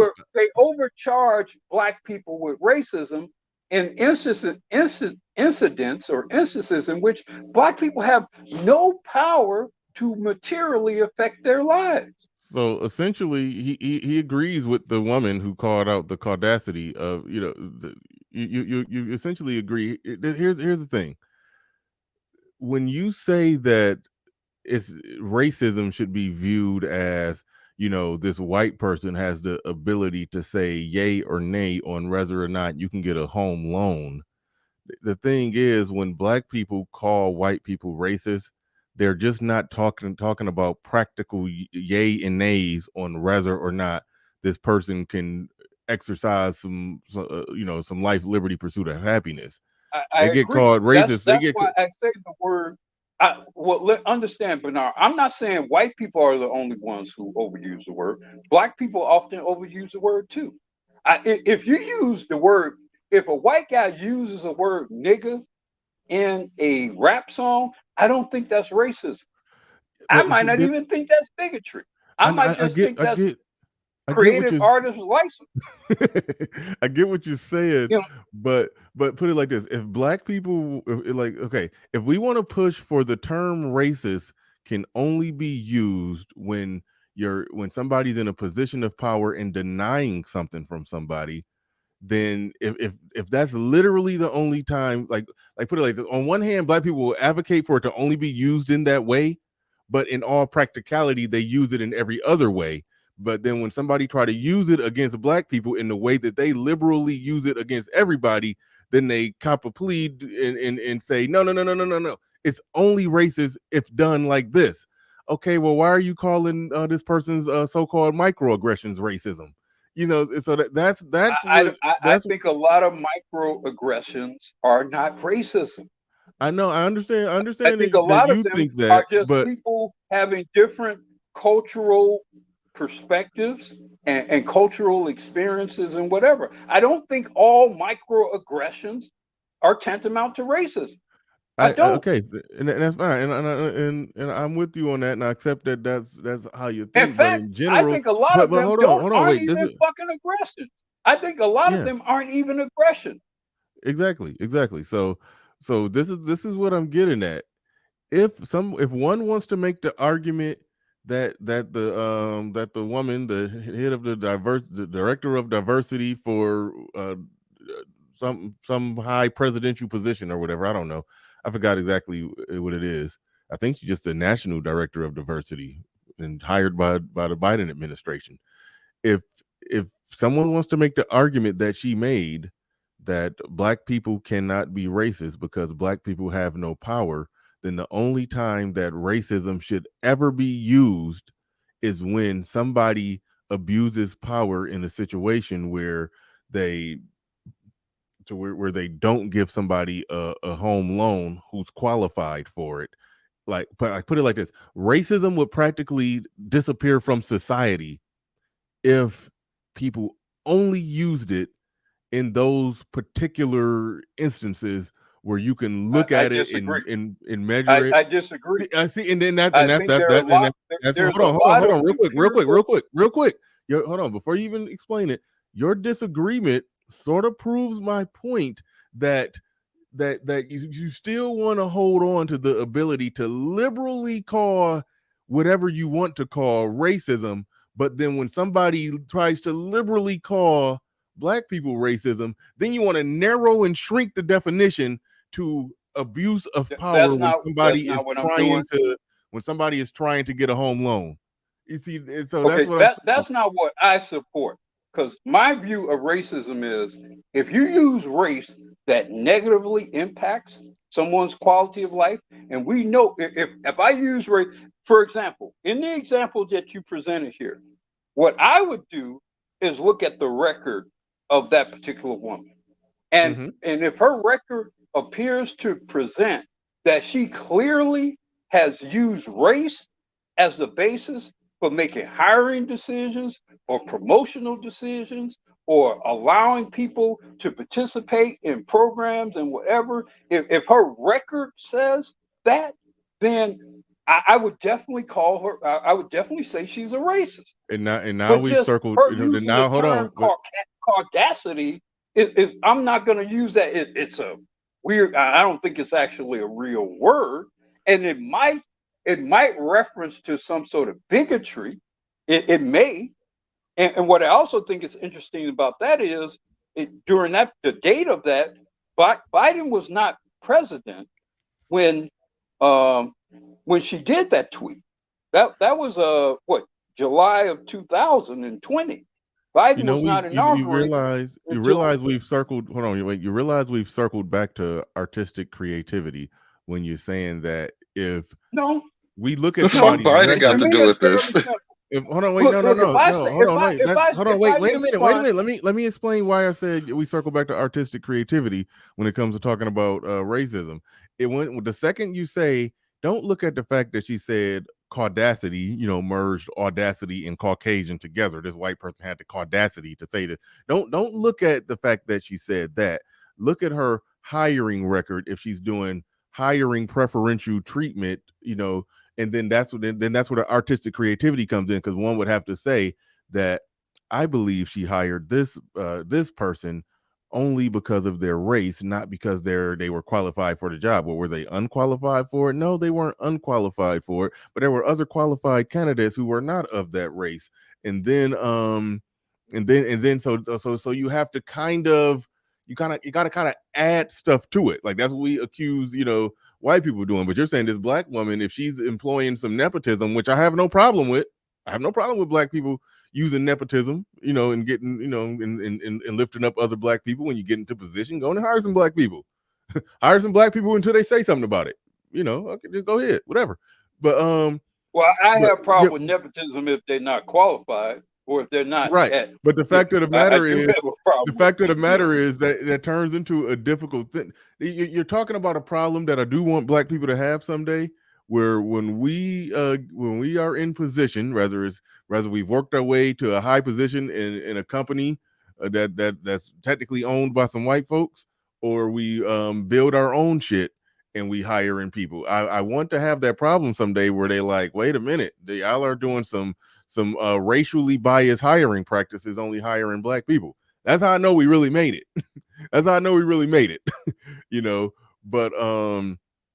But again, it will turn into some artistic creation if you got to try to prove that this person who's hired, who's qualified, was still somehow only hired because of their race. You see, that's where that artistic creation comes in. Bernard. Do you think all of everyone who's hired in the United States of America is the most scientifically qualified person? But what do you mean scientifically qualified person? Like they put all the person's credentials. They put all the person's credentials. Prove that they're the most experienced. They have the highest certification or whatever. Do you actually believe that the majority of Americans are hired solely on the basis of qualification? Do you actually believe that? No, not at all. By law, they're not. What you're saying is there's some art. There's some art. Yes. To how and when people are hired, and it ain't exclusive to black people. It damn sure ain't exclusive to black people. And if you've been in the business world, if you've been employed, you know fucking well there's a whole lot of art that goes into who gets hired, who gets promoted, who gets advanced, all of that. You know that's true. Yeah, I don't even know who you're arguing with right now, because I was gonna. No, but what I'm saying is, let me say what I was gonna say. Hold on, wait. Let me say what I was gonna say. What I was gonna say is that there is some, I guess, artistic creativity to the hiring process. To the hiring process, like they don't just put somebody's credentials, on paper, or they don't put people, credentials into Excel and produce a number, and whatever number is the highest, that's who they're going to hire. Like, no, it doesn't work like that. Sometimes some people may get hired, based off, they interviewed well, or they like this person's personality, or this or that, and that's where the artistic creation comes in, and that's where that's where some nepotism or just hiring, somebody on, based off of race can come in, but you can never exactly prove that. So that's why the charge of racism sometimes becomes it becomes a hard to quantify thing. That's why I'd always fall back on that black people need to exercise the same amount of nepotism that they're accusing white people of exercising. Black people need to exercise the same amount of building their own shit and hiring their own people as what they say white people are exercising. That's what it comes down to, because if you're seeing a discrepancy in the hiring, but it's hard to actually prove that this person was hired only because they were white and only because their competitors was not white. And then the same with black people, because you implied that this black woman, she could only be called racist if she's, because I mean she's high up, so I'm assuming she hires people. She can only be called racist if we can prove that she's only hiring black people. Then we end up in a situation where black people will then also be able to argue that no, I hired the best person for the job. They just happen to be black, but I don't see color. That's the position I want black people to be in. Be in that same position and make that same argument. But being and not in that position, not fighting to get in that position, not fighting to build your own shit, and then just sitting at the bottom complaining, trying to prove that somebody who hired a qualified person who happened to be white was only hired because they were white. That's an argument where you have to use artistic creativity to make it, and it's difficult to do that. That's all I'm saying. I mean, but it's going to be difficult because you're black in America. I mean, we've had historically the greatest, hardest working, most deliberate, most sacrificing people who have ever lived. And scientifically, it was proven. It's been proven that black men have sacrificed more than everybody else. All you have to do is run the numbers, run the metrics. And what is still was ultimately the metrics, the science didn't matter. The science didn't matter. I think we're kind of moving past that point now. That's why this right here on the screen is so significant, because it's gonna come to a point, I believe, where people are just gonna get tired of being held back by that history. True or not? Look, I'm good with white people being white in America because that's what they've always been. But this is what I would ask white people, even the white managers and the plutocrats. I would ask them this fundamental question. Do you have the numbers? Do you have the numbers to continue to work this white supremacy or white only thing versus China, versus India, and if you make it national, versus Russia?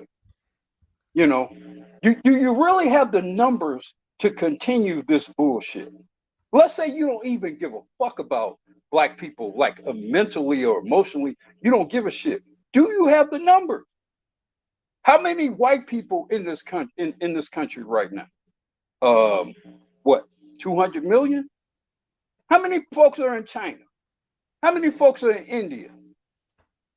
So at a certain point, it ain't even about whether you like black people or Latino people or whatever. At a certain point, you're going to be overwhelmed by human capital.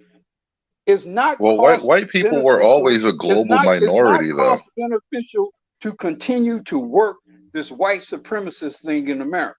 It's not cost beneficial. I don't care if you hate black people. It's not cost beneficial. At this point, you'd be better off if Daquan has a fucking 150 IQ in the projects, you need to get Daquan ass in the best fucking military school or private school that Daquan can get into. No, Uru, stop right there. Stop right there. Hold on. You can't go past that point. Let me tell you why that's a moot point. That's a non-starter, Uru. Working this race game, and what we're seeing now, particularly in this country, is racism has reached its nadir point in this particular lowest point in this country. During this whole white supremacy, we're gonna make Italians white, we're gonna make Irish white or whatever. It's reached a low point now, and they're not even making white people. No, you just tried to make it white people's responsibility to do something for Daquan, though. That is a problem in and of itself, right on its face. You just said they have to do something for Daquan. Is that a threat? No, is it somehow in their best interest? I'm saying if you are a white man in this country, if you're a white person in this country, and if Daquan has 150 IQ in this country, in the United States of America, it's to your benefit to maximize Daquan in this country. If Daquan is a future, Why is it not to the black people's benefit who Daquan actually is the produce next- Daquan? if Hold Daquan on, is stop. the Listen. Chill. Why are we moving so far past the starting point and not saying that it is the black people's responsibility that produce Daquan to actually solve that problem? Most white those people are are not competing. mutually Most white exclusive. people, Those are not mutually exclusive. most white people are Those are not mutually competing with. exclusive. Most white people are trying to compete against Daquan. So I mean, okay. If your point can at least start from a logical basis. If you say the white people in a position of power to hire, I guess I don't. I'm view, not even. I'm I talking don't. I about. don't I'm view saying white people like you view them. But go ahead. I'm saying if Daquan is the next Elon Musk, we all are benefiting from Daquan's success. So we don't need to be playing this race game no more. Okay, we don't need to be creating these arbitrary barriers just based on where some guy grew up. But Daquan hates him though. Daquan hates him though. Why should he do that? That's what this whole hearing is actually addressing, by the way. Daquan fucking hates your guts, and you're supposed to help him. A black man with a black hold on. Daquan when he was born. Wait a minute. And people looked at Daquan because he was black on the south side of Chicago or Compton, and we got to sabotage Daquan. Holy shit! So we don't okay, Black Uru, playing this race game. Black Uru, the black equivalent of Elon Musk type of black men do not the collective of white supremacist racism is not suppressing him and stopping the 150, 160 IQ black Elon Musk equivalent white men from thriving and being successful. Those black men exist. They're called those black men exist. Those black men exist. They're called Robert Smith. Okay, cut it out, man. Cut it out. Quit pretending like that we're not seeing enough or as many successful black men or that's at Elon Musk level of greatness because of white supremacy. I think you can make an argument that given the way a lot of things are set up in this country and a lot of shit, I mean, I blame a lot of it on culture. Some people blame it a lot on policy. Some people blame it a lot on history. There's a lot of black people in the middle who are probably not doing as well as they should, and it's probably a larger percentage at the bottom that should probably be in that middle somewhere. I think you can make that argument, but just saying, just eliminate racism in the world. The truly exceptional, high IQ, genetic rock star of a black man that can accomplish the great things of rather a Robert Smith or a Elon Musk, ain't shit stopping him. Like I don't buy that. You believe in the United States of America, the most innately talented black men, all intellectually. I'm not talking about basketball, football. Wait, hold on. Time out. Real quick. American Negro said Robert Smith is an anomaly. Elon Musk is an anomaly. That's the point that I'm making. Like that's what y'all are not getting. Y'all look at Elon Musk and talk about him like he's just the average of white men, and we just need the chains lifted off black men, and black men will just all be a bunch of Elon Musk. But we're talking about like that. Like, damn. All right, go ahead. The question is the society more open, or does it more facilitate Elon Musk or a Robert Smith? I would argue that there are many outstanding, talented, natural black men in particular who never get the chance just by coincidence of where they were born and who they were born to. I guess you know what's so interesting about this? You know what's so interesting? This whole conversation. One more point. Let me make one more point before I hand it to you, hood conservative. In Black Uru, you got like some reverberation, like some vibration in the background. I want you to get this right because I'm probably going to make a separate video of this part of the conversation. It's been interesting, but here's the deal. Here's the deal. When you say society pushes or facilitates more Elon Musk more than a Robert Smith, the point that I'm making, society, the people that are that exceptional, they don't have to be facilitated or pushed or this or that. People who are that talented, like those are those, you know, you read those stories that go viral about the 9-year-old who built an engine in his garage. Like those are those people. Like, so it ain't, so you don't need society pushing and cultivating that. Like, I mean, you're aiming it at the wrong target. I totally disagree. I totally disagree, and this is why. All right. Well, hold on. Let me go to hood. Let me. I want to go to hood conservative, but just hold your thought. Hold your thought. We're gonna come back to you. I promise we're gonna get back to you on that. But all right, go hood conservative. You muted. No, I was just gonna say something real quick. I just think it's interesting how the conversation, and I want to get back to the clip too, but the conversation of can black people be racist somehow meandered its way into Daquan with the 190 IQ. The white man got to do right by him. Like I don't know how we wound up here. This is amazing. I'm lost actually.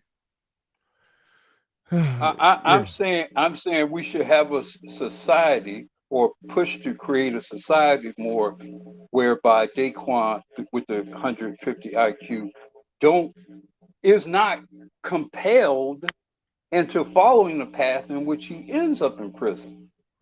I agree. I agree. No, I don't begrudge you that. I don't even want to argue that at all. I just don't understand. I just don't understand though what that has to do with whether or not black people can be racist. Like, what the fuck?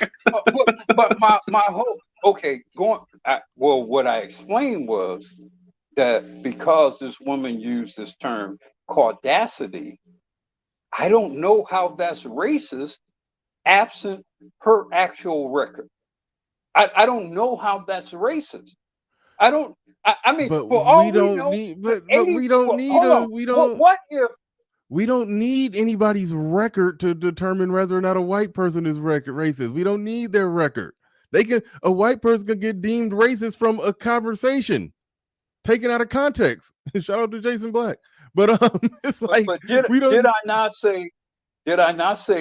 If you recall, I said earlier, a white person who hires black people, who got a black person hiring record, can get called racist without a record being put on the table. That's the simple point that I'm making. That we don't need records to qualify somebody as a racist when it's convenient, but then sometimes it is. But all right, go ahead. And Freeman's right on the building. We gonna. I mean, I said, if you recall, I said that I believe many, and I might even say most of the instances in which these sort of popularized charges of racism that we see, I think the vast majority of them do not qualify as racism. I think I said that. Did I not say that? I mean, I'm pretty sure I said that. Okay. I think, and that was, and if you recall, my primary argument was that I believe racism is overused by white people, and I think it's overused by black people. But the delineation I made is, whether you like it or not, it's easier to collectively be a racist as a white group or collective than it is to be a black group or collective in the United States of America. It's just easy to do because you're much more likely to have white people in positions where their bigotry can be used against black people. So I don't view racism as just I don't like white people or black people. I view racism as, because I don't like black people, I'm not going to let him into this university. I'm not going to give him this home loan. I'm going to exclude him from this country club, or etc. Those are, in my view, racism to me is a verb. It's an actual action. It's an actual result of bigotry. Okay, and I can go with that, but here's the deal. Like I said before, the only time we try to pin that down and narrow that definition of racism is when somebody says something about black racism. Then it's like, no. Show me the home loan that this person denied. But when it comes to white people, when it comes to white people or anybody else, their tweets can be racist. Yo, we literally try to black people our way out of being called racist. Like, that is literally the defense. We black people our way out of the charge. I'm not racist. I'm black. Yeah, and keep in mind, I want to make it very clear. I'm good with black people. Put it like this: if the type of race, I long for the day that the type of racism that black people get accused of is because they hiring too many black people. They didn't build so many thriving businesses and then hired so many black people, and white people are looking at this. How's this big ass vertical company with 500 employees and 99% of the employees black? That ain't right. They file lawsuits on us for that shit. We got to file a lawsuit on them. Damn, they got us. That's how I know black people are doing America the right way. You know, are Americaning, to make it a verb. That's how I know it's being done. That's how I know it's being executed properly. But we got Freeman's Journal in the building. Shout out to you. Well, let me get to some super chats. Hopefully, I didn't miss any of them because RM is not here today. Clicking on my super chats. Well, Freeman's Journal is here. I don't know if I read this one. This one yet, but no, actually, I'll save this one for last because you up here, so I'll read it and then we'll pass the mic to you. So shout out to Machine. He says ABM are put to a standard that disingenuous at best. American black men are put to a standard that's disingenuous at best. Thank you for the super chat. Appreciate that. Also, we got Sir Tice in the building. Shout out to Sir Tice.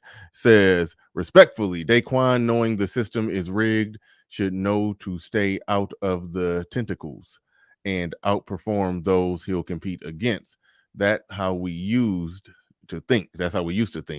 What happened? Many hung their hat on white supremacy. Thank you for the bars. Thank you for the super chat. That's the Kryptonian Negro legend, but go ahead. The Kryptonian Negro legend. Wow, that was... No, that's my life. Matter of fact, I'll touch on it. I haven't heard that one. Sir Tice back in here with another one. Says, salute to Black Uru, but if that's the case, then the VP, when the vice president, when she was a prosecutor, was a prosecutor, is the ultimate racist. More black people were affected by her what is that? Truancy? Truancy. Yeah, I did that. That's the first time seeing that word. Her truancy law enforcement and white people. Right. Yeah. No lies were told in that super chat. I think Vice President Harris is profoundly racist. I do. I think she's profoundly racist. And I think her record demonstrated that. And that's part of the reason why she was obliterated in the Democratic primary. All right. Freeman's Journal in the building with the $5 super chat says, data can be disproven. Stories just like the Sundown town mythology. Can anyone point out on a map a town in which black people are not allowed after sundown? I think I did read that one, but I'm not 100% sure. But either way it go, we got Freeman's Journal in the building. We are going to get back to this video, but go ahead, Freeman's Journal. What's on your mind? Hey, what's up, man? I just want someone to take the Sundown Town challenge with me. We can go on a field trip to a sundown town. Let's take the Sundown Town challenge. Yeah, and yeah, straight up, wherever it is. I'm already afraid. Let's go. I'm not going. Great. I mean, I need Hood, content. stand on your talking points, Hood Conservative. Go to the Sundown Town. We living in a post-white supremacist world. Go to the Sundown Town. No, that's actually a great YouTube idea, by the way. Yeah, absolutely. And here's the thing.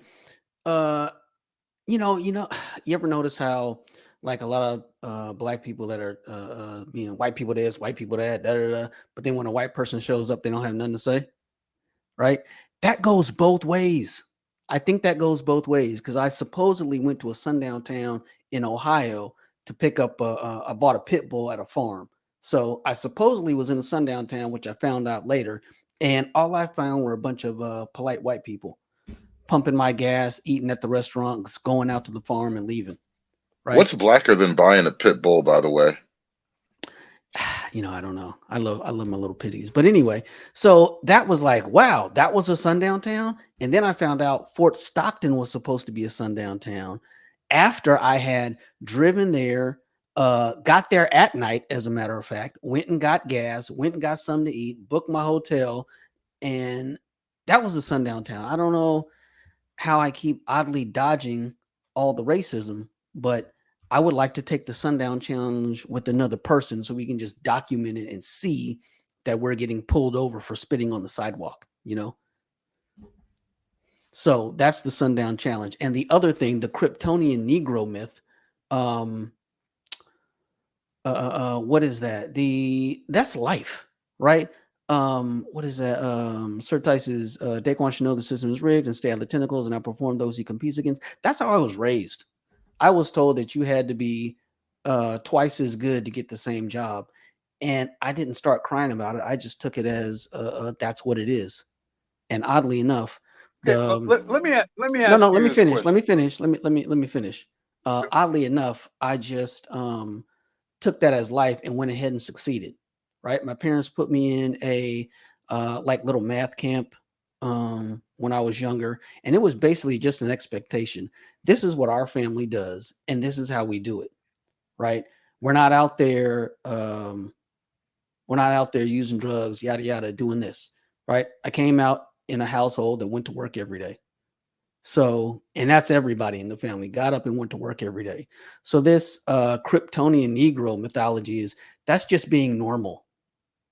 That's just being normal. There's no sort of, you know, and there's this thing amongst Black people where success has to be marginalized or turned into some strike of lightning. Matter of fact, the guy on your show the other day, Bernard, the middle-class dude that Mr. Fantastic went in on, said, where'd you get your degree? That dude had to minimize his own accomplishments to try to fit into this narrative of oppression. It's ridiculous. Just be normal. Yeah, Freedman's Journal, there's a individual that, well, I'll go and say, there's J Speed wants you to, well, I don't know if you want me to say this.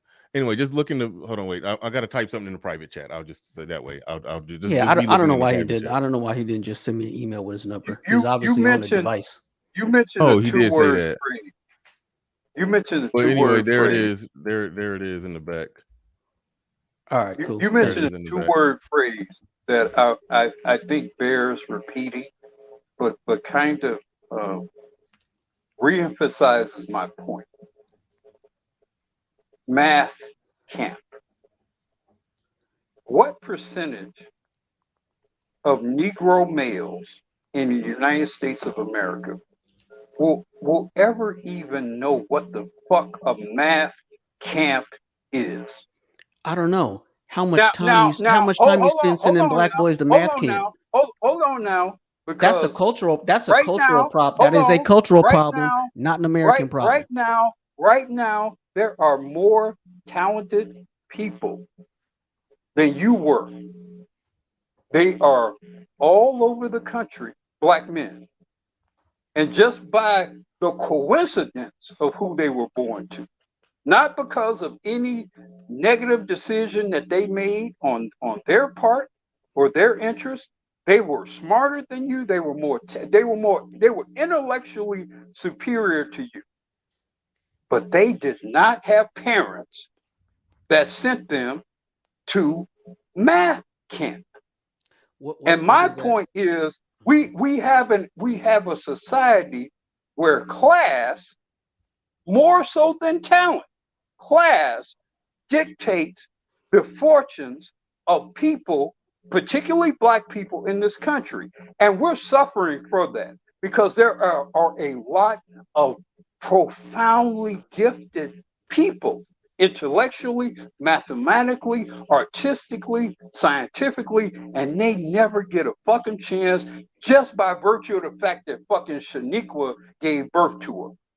And my point is that in where we are right now in America, we can't compete nationally on this just, I'm going to just make sure that you go to math camp, but the guy who's actually more talented than you are, don't go to math camp.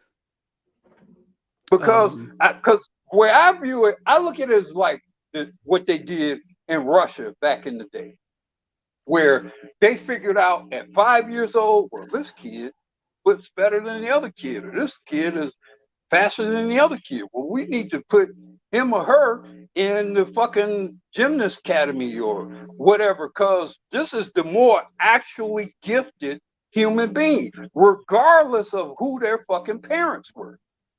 It don't matter who your parents were. We need to pick the most talented people available, give them the chance as early in life as possible to move us forward. Okay, that's what we need to do. Not on some class shit or not on some bullshit because of who your daddy is or who your mama is. We need to find, identify the most talented people and give them the resources so they can compete at the national and international global level. Give them the resources. And if that means they get in front of line from you because your daddy was a doctor or whatever, so be it. Fuck out of here. No, I don't think you got to get. Well, I mean, hold on. Time out. Let me say this. To what?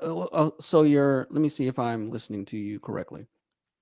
You think, let's say, if we were talking about a true meritocracy. I'm talking about a true meritocracy. Not a class-based meritocracy. I'm talking about a true meritocracy.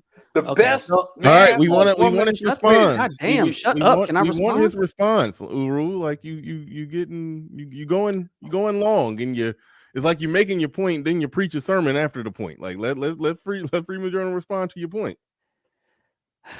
So, if I'm understanding you correctly, you would you advocate for a system in which, say, every child is tested, let's say at the, I don't know, age of 8 for IQ, aptitude, intelligence, and then those children would be somehow fast-tracked in a different way? Is that what you're saying? Like when you say true meritocracy? Or do you want me to answer? No, I want you to answer it. So I'm trying to understand when you say true meritocracy. I'm trying to understand how that will work in real life. If you could tell me at 8 years old that the results of that testing at 8 years old truly did portend intellectual superiority, then I'm 100% for that. Okay, but then what happens after they're tested? What does that look like in real life? What happens after they're tested?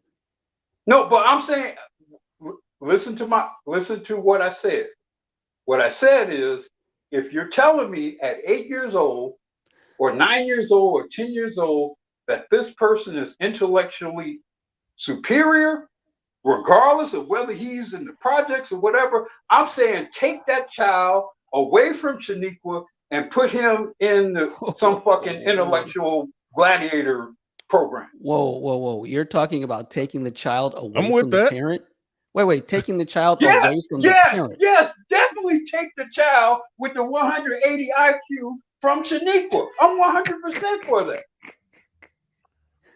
Okay. Only real quick. I want to pass it back to you, Freeman Journal, because I want to see where you was going, because you was asking him. So like you had a series of questions to ask him, but it is my position, and I could be wrong. Goddamn, Uru. I know you hear me talking.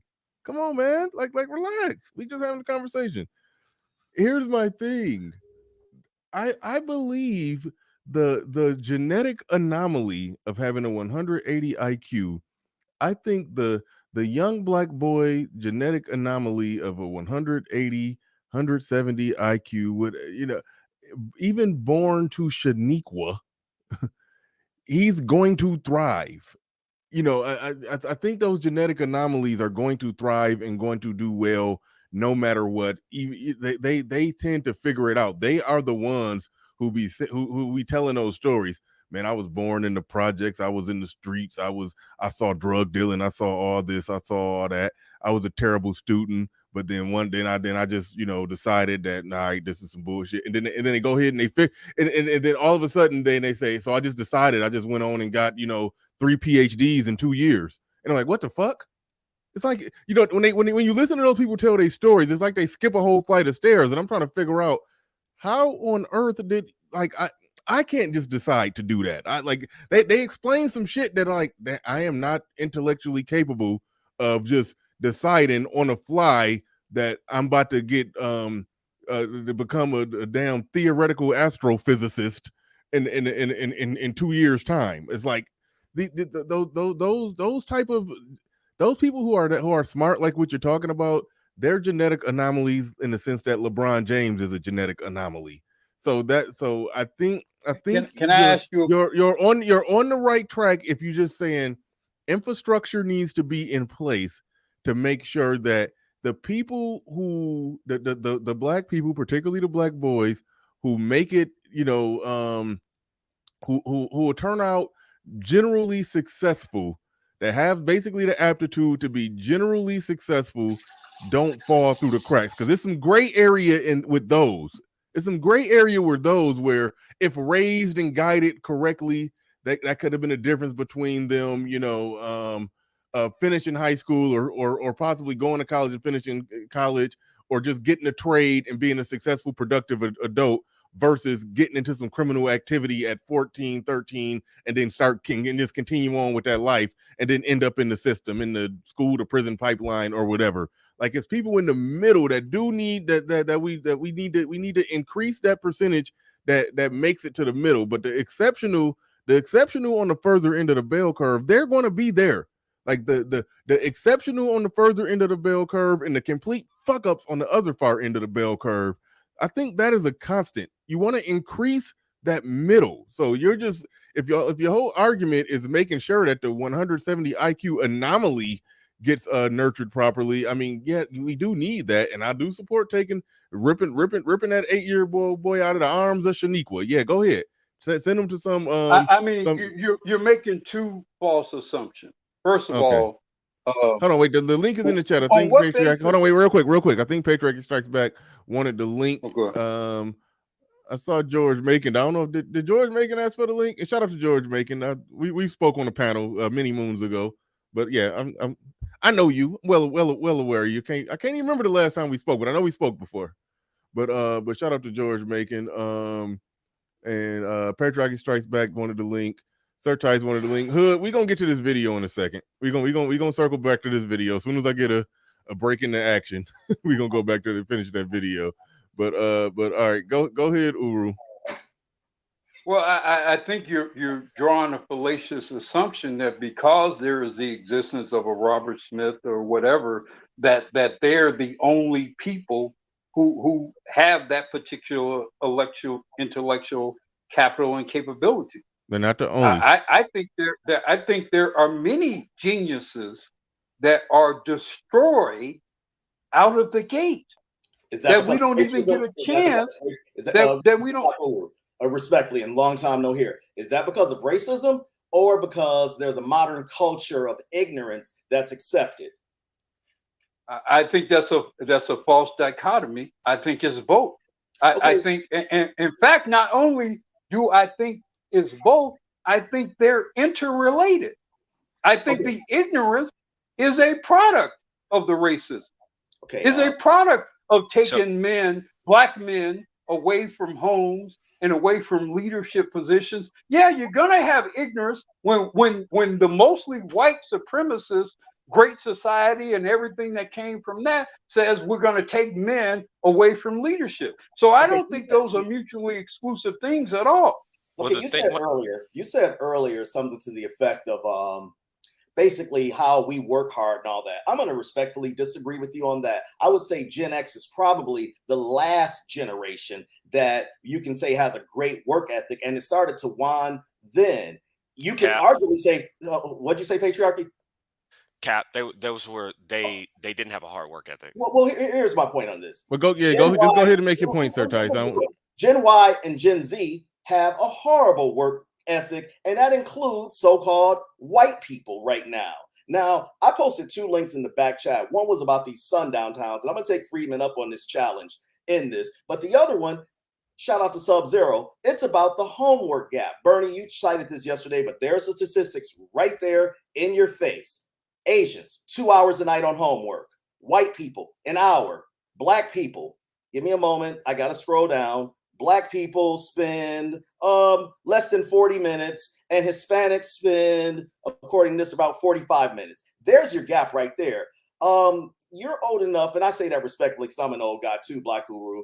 You know about the Ben Johnson, I mean, not Ben Johnsons, not the racer, Ben Carson's, Marva Collins, who had a school in her basement. It's not like, oh, Black people are just being miseducated deliberately by white people. Hell, most of the teachers are Black right now. So who's doing all this alleged miseducation? And more importantly, why are the parents accepting it?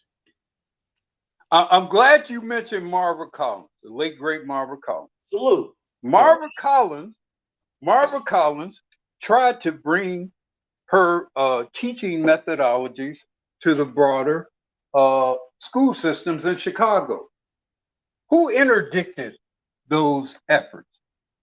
Mostly white-controlled, white-powered mayors of the city of Chicago who controlled the city, controlled the school board, majority white school board in the city of Chicago. So if you're gonna mention, if you're gonna mention things, all I ask is that you mention them, and the white control city council of Chicago during that time. Uru, let me ask you this. Hold on.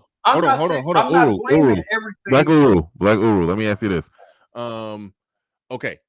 At that time, those cities were ran, it was white people in those positions. What about all the cities right now that got Black people in all those positions on the board and can control what gets in and what gets out? What's stopping it from happening right now? Like, it's like white people stopped at one time and then Black people just give up and never try again. Like, why is it not implemented right now? The question I would always ask about it, well, first of all, they're very gynocratic, very gynocentric. Most in Black communities, most of the boards are controlled by Black women, and they pretty much do what white people, mostly white men, tell them to do, particularly with respect to the contracting, particularly with respect to the bond issuances and all the financing of the district.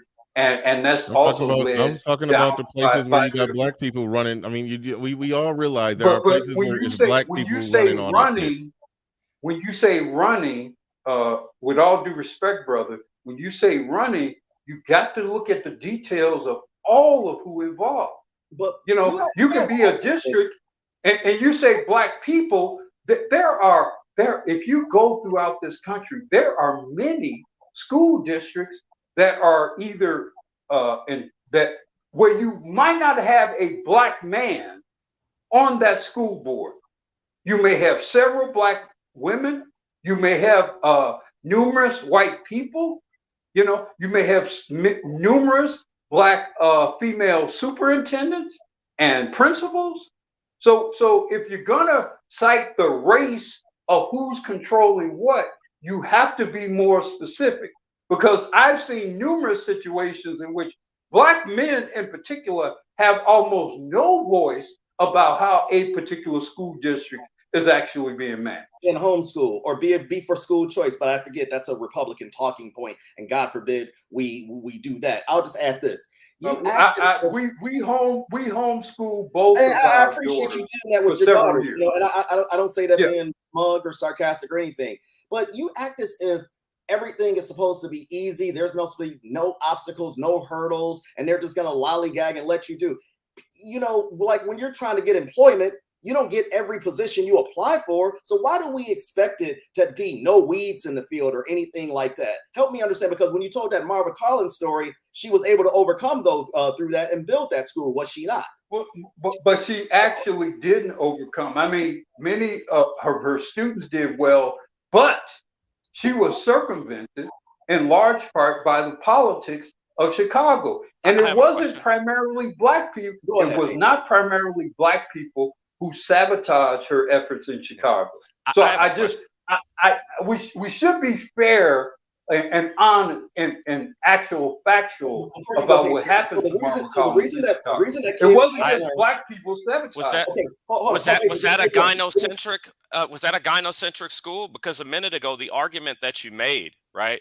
You said that when we're talking about the school boards, you said that there's black women on the school boards, but yet it all goes back to white people are telling them what to do because it's gynocentric. Because you say black women are getting told what to do by white people and doing the bidding, the white man's bidding. Is that the case for the lady in Chicago? Was she a black woman that was getting told by what to do by white people? Collins, the record of Marvin Collins, the late great Marvin Collins herself, was not at all gynocentric or gynocratic.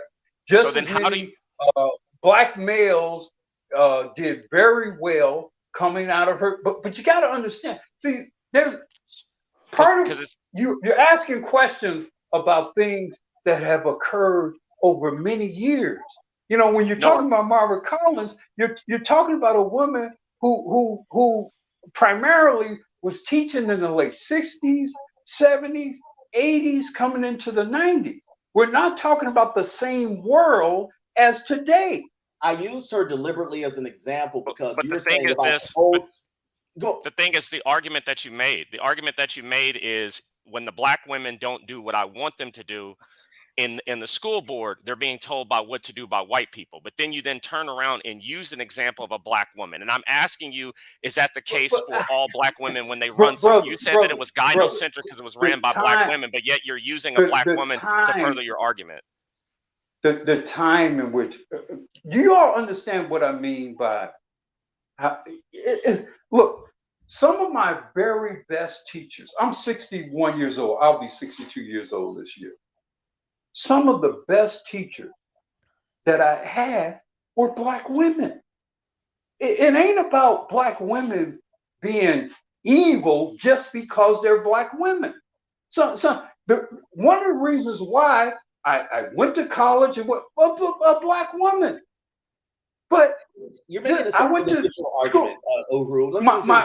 My point it is not just about whether the gender or the sex of the people, it's the politics that was very different. Black women, when I was coming up as a child, coming to school in the 60s and 70s and the early part of the 80s, they were very different than black women of today. They were very different. They had a very different kind of mentality and focus and belief in black males. Very different. Most of these women were either silent Gen or even greatest generation women. They're not the same as Boomer and Gen X and millennial women. They're not the same people. So you can't just say because somebody's a female, she's good or she's evil. The time and the circumstances very different. Marvin Collins, I think, was probably a silent Gen, may have even been a greatest generation person. But that was the person. But that was the argument you made. That wasn't the argument I made. You made the argument that black women are in positions of authority during the school board when I believe Sir Tice brought that up. And you said that it was a gynocentric, they were gynocentric and they were, I guess, behind today closed is doors. Very gynocentric. Excuse me. You're right, today. But 40 years ago, it wasn't gynocentric. Do you want to go back to ago, it was not as anti. Do you want to go back? Are you advocating to go back to a system of 40 years ago right now? No. Well, I don't think we can go back. I don't think we can go back to the system because here's the thing. My generation benefited, unfortunately, my generation benefited from the fact that there were fewer opportunities for very smart and gifted black women in terms of what their employment opportunities or what their business opportunities were. So I had the benefit of very talented black women being teachers. Those women, many of those women today, they probably become doctors or they probably become CEOs of et cetera, whatever, bullshit or professors or whatever. So I got the benefit of a quality of intellect and effort from black women that younger men sadly won't get. That sounds terrible. By the way, that sounds terrible that in such a racist white supremacist society that we currently live in, that black women have furthered their position from becoming teachers to now becoming doctors and lawyers. I mean, that's just the consequence of the evil white supremacy Well, I and the think that's racism human that we live in. beings maximizing their opportunities, brother. Well, I mean, I think that's just, Let me say this briefly. And I think Nate's on the Nate, do you remember you and I did a show back on your now defunct channel where I talked about the lessening of academic restrictions? So right now, is it because basically we have black people that can't read in major cities, mind you, they can't read at a respective grade level? I remember specifically Portland lowered it to just 20 credits. However way you want to count the credit system, 20 credits is very low, and kids still can't graduate. So I'm sorry, go ahead, Ty. No, is that because of so-called white supremacy, or is it, as I say, is it culture where people don't appreciate these things? Well, in Oregon during COVID, a black woman, I think she was an assemblywoman, Democrat, of course, submitted a proposal that was actually passed to remove the math and reading requirements for high school graduation because they were, quote, racist and they were anti-black and brown people, and they removed them. Now, what I put in the chat real quick, teachers' unions are the schools run for them. Government schools are increasingly run by unions, and for the unions, former U.S. Secretary of Education Lamar Alexander observed, after the post office, schools are the most unionized activity in America. Teachers' unions collect a lot of money in dues. They are often the largest lobby in the state, and they are very powerful.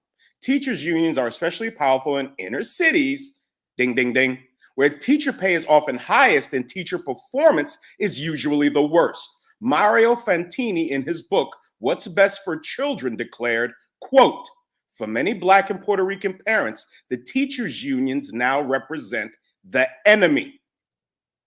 The article's in the link. Little Big Nate's come to prove to you again, your enemy are white Democrats. The teachers' union, the most powerful lobby in the Democrat Party, dominate education. They strip the requirements for our children in these inner city schools. It's not racism. It's not racism. It's your filthy white liberal buddies, like it always is. But brothers refuse to acknowledge this. But the thing, there's still people high performing. I appreciate that Nate made the point. There's an important adjective in what Nate presented, and that is the word white. Okay. So while I got no problem. We want to make this a black female issue in the argument. It's very important that the power, the real power behind a lot of this dysfunction is some form of white people. Well, I know. I dismiss that. But let me ask you a question. Let me finish this, though. Let me finish. I dismiss that because the enemy throughout our history, our sojourn after 1865 has been the white Democrat. So I reject that. It's the white Democrat. It cannot be white people. You're taking your eye off the motherfucking enemy when you say white people. I never said white people. I didn't say white people. Said white. But I was making. You said white. Point. That's white people. You said white, and look. Here's my point, because I'm not as maybe politically biased one way or the other as maybe you might be. But my whole point is, whether we're talking about movies or whatever, ain't no black people green lighting any shit that you seeing on Netflix or any of this shit. There's always some white people behind it. But there's nobody, whether it's music or whatever, it's always some white people green lighting this shit. So for me, but my question for you is this: why in places where there are no white people are there these same issues? Like, so for example, I disagree with Nate's position that this is a policy thing, because even if you remove the standards for math, there's still going to be people there who are going to be high performers in math and science, regardless of the standard. And the question that I'd like to ask the guy above is like, okay, so you're saying the thing is white. Well, tell me some place where there are no white people and where there's just black people, where black people collectively are performing high? Because I haven't seen that. Well, let me ask you this question. Where is there in this country a black area totally and solely in the control of black people without any influence by I white can name a place. Ethiopia. Well, no, I'm talking about in America. I'm talking Go about. ahead, So you're Oh, wait. Nate said he can name a place. I want to pin that down. Where's the place, Nate? I have a 20 some odd year relationship with these people. It's the Nation of Islam. With very little, the Nation of Islam runs the Muhammad University of Islam. It's their nationwide school system. Members of that school system ordinarily every year appear in Who's Who in high school students. It used to be a magazine. I'm sure it still exists, but it's Who's Who in high school students. And there's several Muhammad University of Islam students in those magazines back in the 90s and early 2000s. They high rate of marriage, high rate of business ownership, because they operate with a certain code, certain set of principles. Their religion is the unifier of that. Yeah, so there are definitely places. So are you yourself, Nate? Hold on, wait, real quick. Nate, NOI? No, sir. I was going to join, but I had to take care of my children to join the Nation of Islam. A man has several responsibilities. Religion that actually was real. And I'm not asking that to put you on the spot. Whoa, what'd you say? What'd you say, patriarchy? Listen, I like what the Nation of Islam has done. Some of the things that they said. Well, I asked you what you said. Yeah, I said that. I said I don't think the religion is real. Well, no, that's fine. You can feel but that I think the that they religion produced a lot of good attributes, though. What you can't dispute are the results. That's what you can't dispute. That's what you can't say anything about. The results. So hold on a second. Hold on a second. Arur, stop.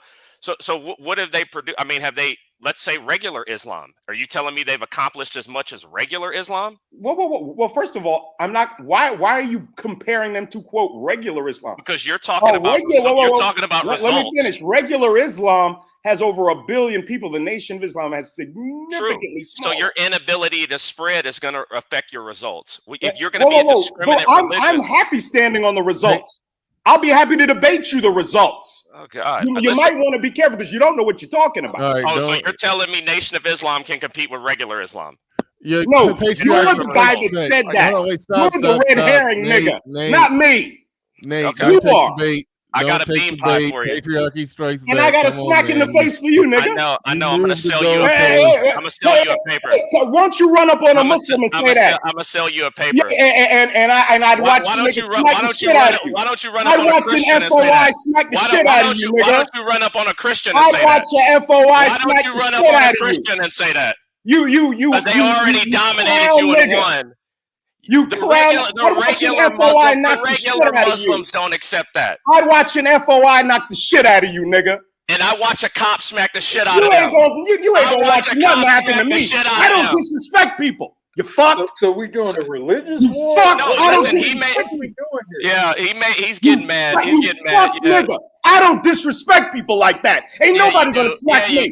Yeah, you do. We know you're not, nigga. You do. Yeah, I'm gonna make you turn the other cheek. No, you're not, nigga. I'm gonna make you turn the other cheek too. They don't preach that in the nation. I'm gonna make you follow a real religion. They don't appreciate. They don't preach that in the nation. I'm gonna make you follow a real religion. I'm gonna make you follow Christianity. Yeah, I'm gonna make you follow Christianity. Tell me about your real religion. Christianity. I'm gonna make you follow a real religion. Nigga, you can make a woman follow a real one. A real one. You could make a woman follow you, bitch. One that built hospitals. You couldn't make a woman follow you. You lightweight nigga. I'm pretty sure you have. You lightweight nigga. I'm pretty sure you have.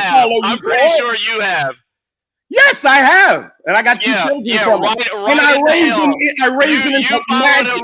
They followed you right into the pits of hell. My children are magnificent, nigga. You ain't built shit. All your I ain't built shit. Okay, I'll introduce you to my son. Fuck out of here. And he'll knock you the fuck out. That ain't your son. That ain't your son. No, it's not. Go get a DNA test. Yeah, you get it. Go get a DNA test. It's not my son. Your wife was banging somebody else when you was out selling bean pies. If I ever see you, I'm gonna smack the shit out of you. You ain't gonna do nothing. You too old. If I ever see you in real, you too old. You got a dislocated hip. You gotta dislocate him. You like 40 pounds overweight. Come to the Manosphere meetup. You better eat your spinach. Bring you better your eat your bitch ass to the spinach. Manosphere Fuck out of meetup. here. Bring your bitch ass to the Manosphere meetup. Eat your spinach, fat ass. Eat your. You ain't smacking shit, fat boy. Yo, fat ass, you ain't doing shit. Shut my fat ass out of your bitch ass. Shut your fat ass up. You. All right. Stepdaddy. Let's wrap it up. You the stepdaddy. Wrap it up. You the stepdaddy. Come on, if I ever see you, I'm gonna knock the shit out of you. You the stepdaddy. Yeah, you saying my son is not my son. If I ever see you, I'm gonna knock the shit out of you. Your son. If I ever, he's not my son. He's not my son. I got you. The kid is not my son. Little mixed breed faggot. Yeah. Little mixed breed faggot. I know. That's what you are. You're a mixed breed faggot, nigga. Big time. You are a mixed breed faggot. You are a mixed breed faggot. You the stepdaddy. That's what you are. You coward. You the stepdaddy. You're a coward. Hey, Nate, tell him how you are a lonely coward. Hey, Nate, tell him how you used to pick up them lot lizards. You had a woman, nigga. You used to pick up them lot lizards. Tell him, Nate. I got you. If I ever see you, I'm gonna knock the shit out of you for what you said. I'm sure. I'm sure. I'm Charlotte, sure. Come and do it. Come to Charlotte, nigga. Come do it. You said you gonna come do it. Get out of you, boy. Your ass gonna be too busy eating ribs, fat boy, in Charlotte. You gonna be falling over from barbecue. I got you. Come to Charlotte, nigga. Shut your fat ass up. You're the one that wouldn't come to my show. Ass up. I gave you my email. You're the one that's scared of me. You fat bald scared of me. You mixed breed faggot.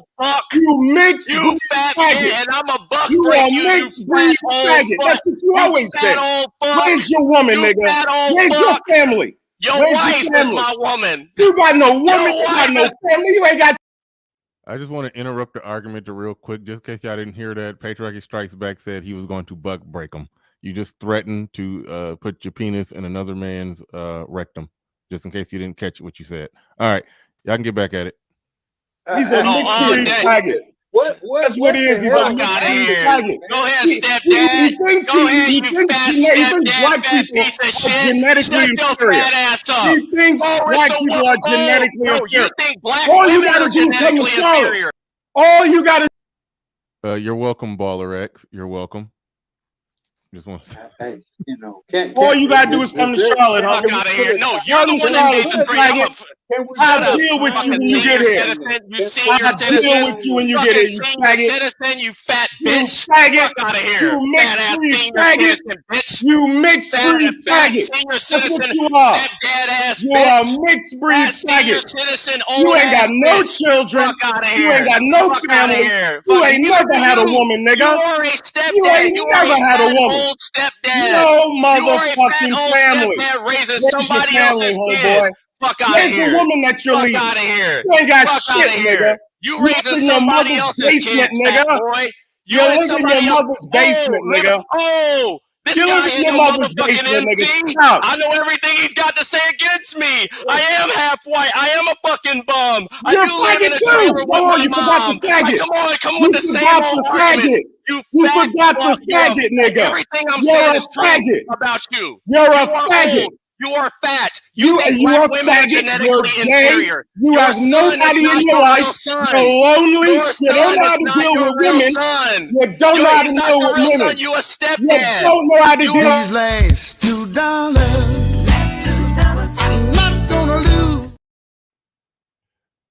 All right, Hood Conservative, would you like to continue to hear what this white man was talking about? Hey, I'm gonna give. Oh, we still doing that? Yeah, cool. Hey, I'm gonna bring y'all back up. I just gotta let it cool off. I'm gonna bring y'all back up. I was wondering how long you were gonna let that roll. We was about to hop back on it. Yeah, just returning to the tape.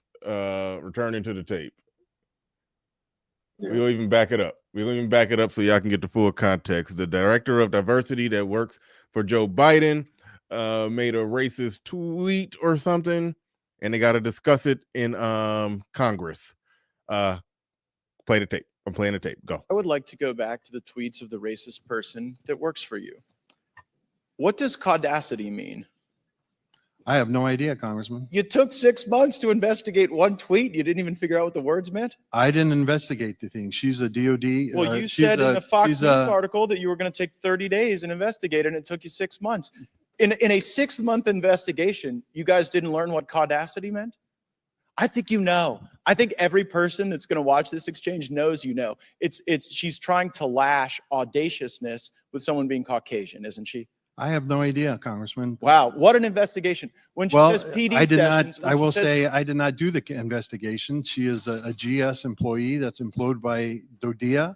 Well, DODEA conducted the investigation. Gosh, the Pentagon told Fox News Digital that Gil Cisneros would provide a final decision in 30 days. So someone at the Pentagon is throwing your name out there as being responsible for this, and now it looks foolish that you're suggesting you don't know what that means. Well, I would say that hold on, that PD quote sessions. did not come from let's me. go to I don't let's know go to who this, that Mr. came from. Cisneros. What's a PD session? My guess would be personal development. Personal development. You don't think it's professional development? Another open matter for the investigation that it didn't resolve. So you don't know what caudacity means. She's obviously talking about professional development there. And like when she says, I had to stop, or let's go to the next claim. The caudacity to say that black people can be racist too. Mr. Cisneros, can black people be racist too? I've already stated, Congressman, that I didn't agree with her statements. But I'm asking Department about of that Defense provision. didn't Can black agree with people the be statement. racist? This question is about me or my personal beliefs. But again, You're the leading official over DEI. A agree. racist person who works for you puts out these tweets, and you won't say whether you agree or disagree. I told you, Mr. Chairman, I just want don't to remind agree with members to her observe standards of decorum. This is decorum. It's my time. Can black people be racist? I do not agree with that tweet. Do you agree with that statement? I'm asking you a statement. Can black people be racist? I'm not going to answer that, Congressman. Why not? Because you're asking me a personal opinion, and that's not what this Well, is about. actually, I'm asking you in your capacity as a senior DOD official in the Biden administration, where we see recruiting falling off the table, whether or not the embrace of racist. All right, we stop and just pause it right here. This is reading in the same way that, asking somebody who works for Biden, can black people be racist, is coming off the same way of asking Ketanji Brown Jackson, what's a woman? And it's like they can't answer it. they can't answer it. They don't want to answer it. Your thoughts, Hood Conservative? I think he'd get fired if he answers that question. If he says yes, he's done. He's just done. It's no way to come back from that. If he says no, he's going to get cooked right on the spot. And so he's in a catch-22, and he had to do the only sensible thing was to bow out and then hope this whole thing blows over.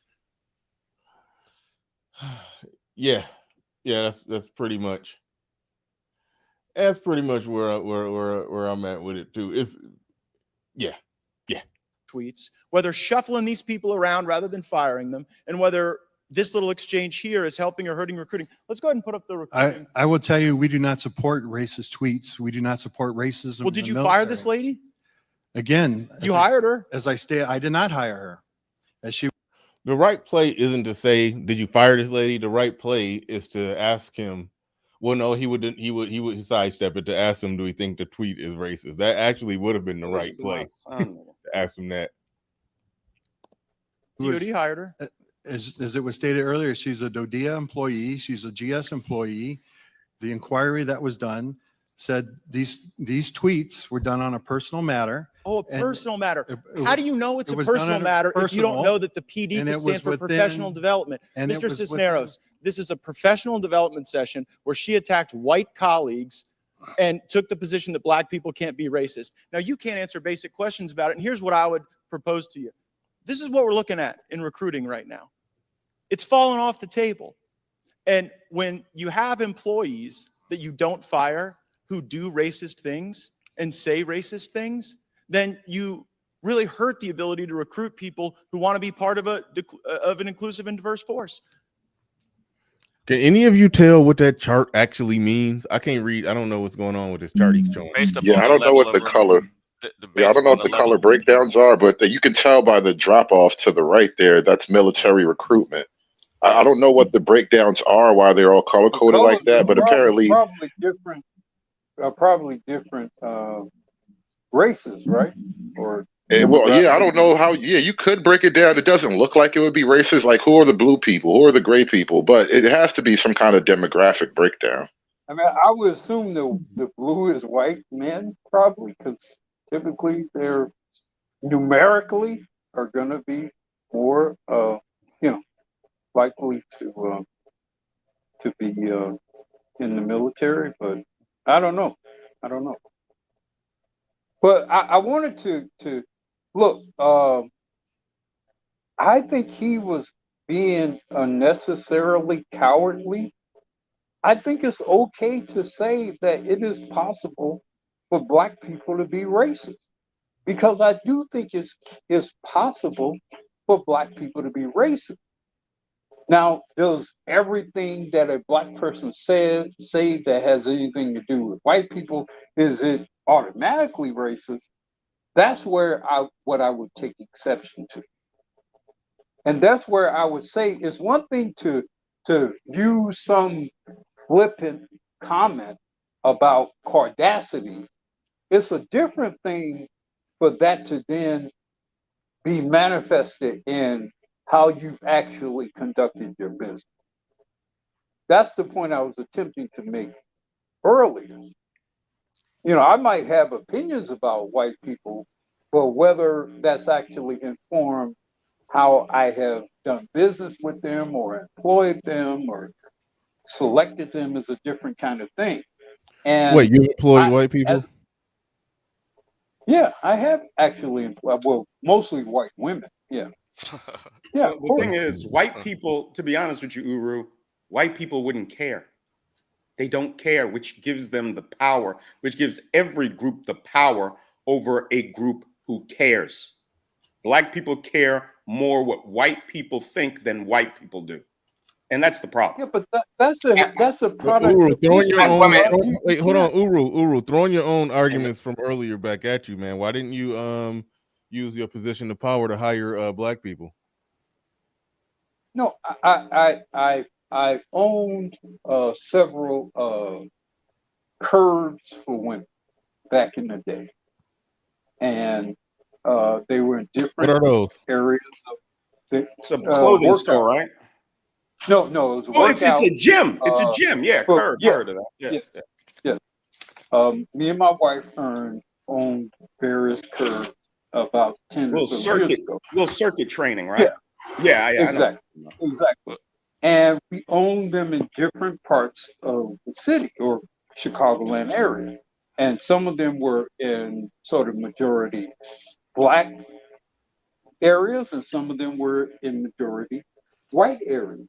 So in the majority Black areas, I had a predominance of Black employees, and in the majority white areas, or where there were more white women, I had white employees.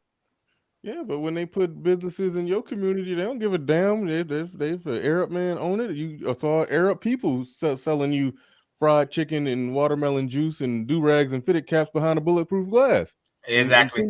And single cigarettes. Well, I mean, and you but that's a different kind of thing where you're operating a personal business where the profile of the employee and the trainer is going to influence the degree to which people are inclined to connect with that. Respectfully, white people would rather be touched by other white people. I get it. It's okay. But the thing is, that's simple.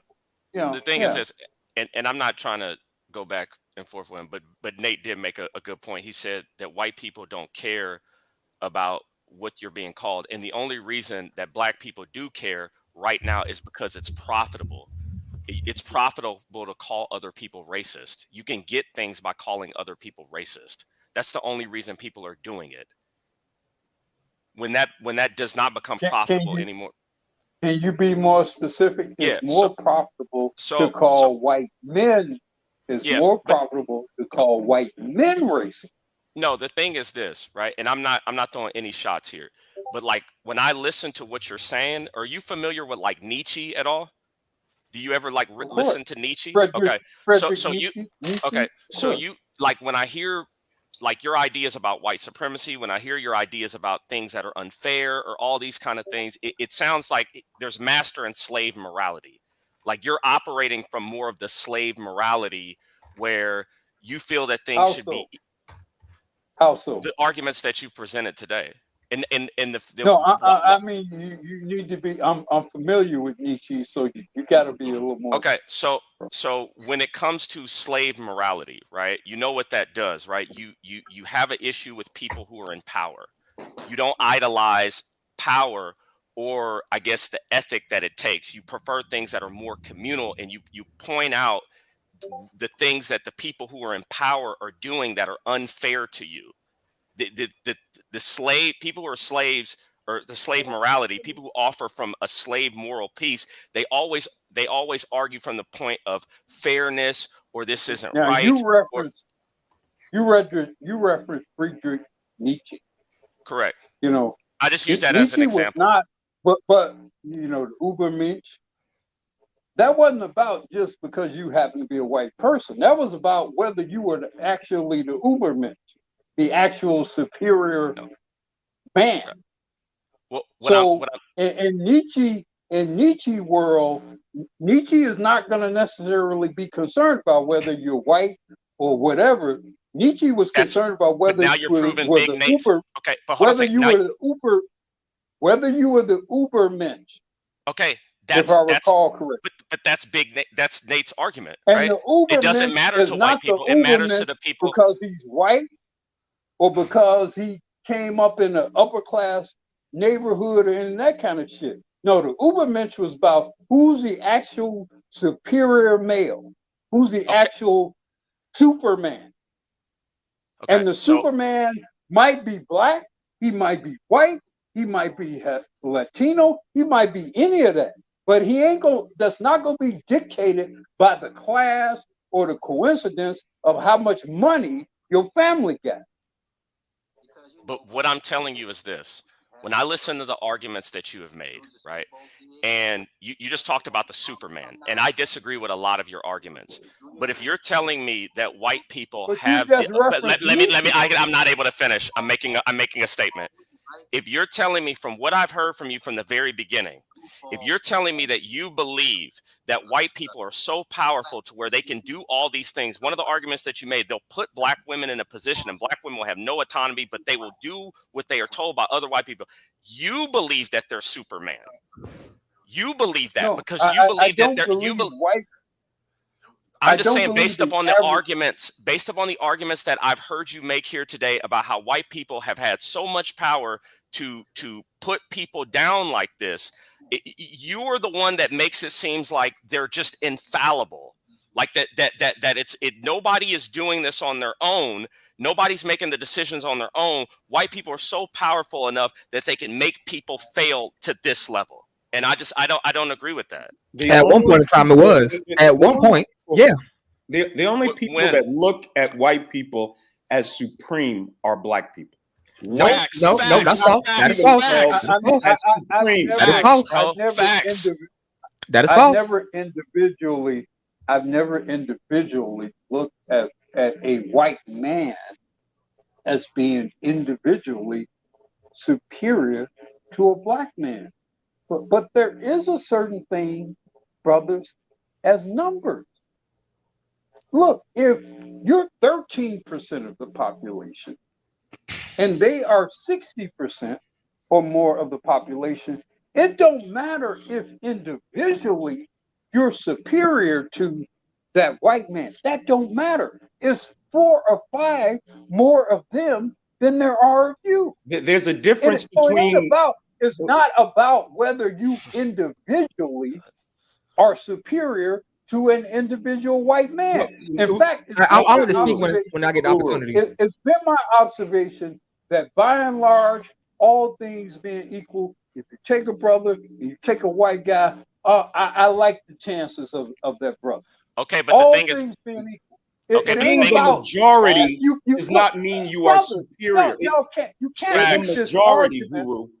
They're the majority. cannot They're make not this superior. argument.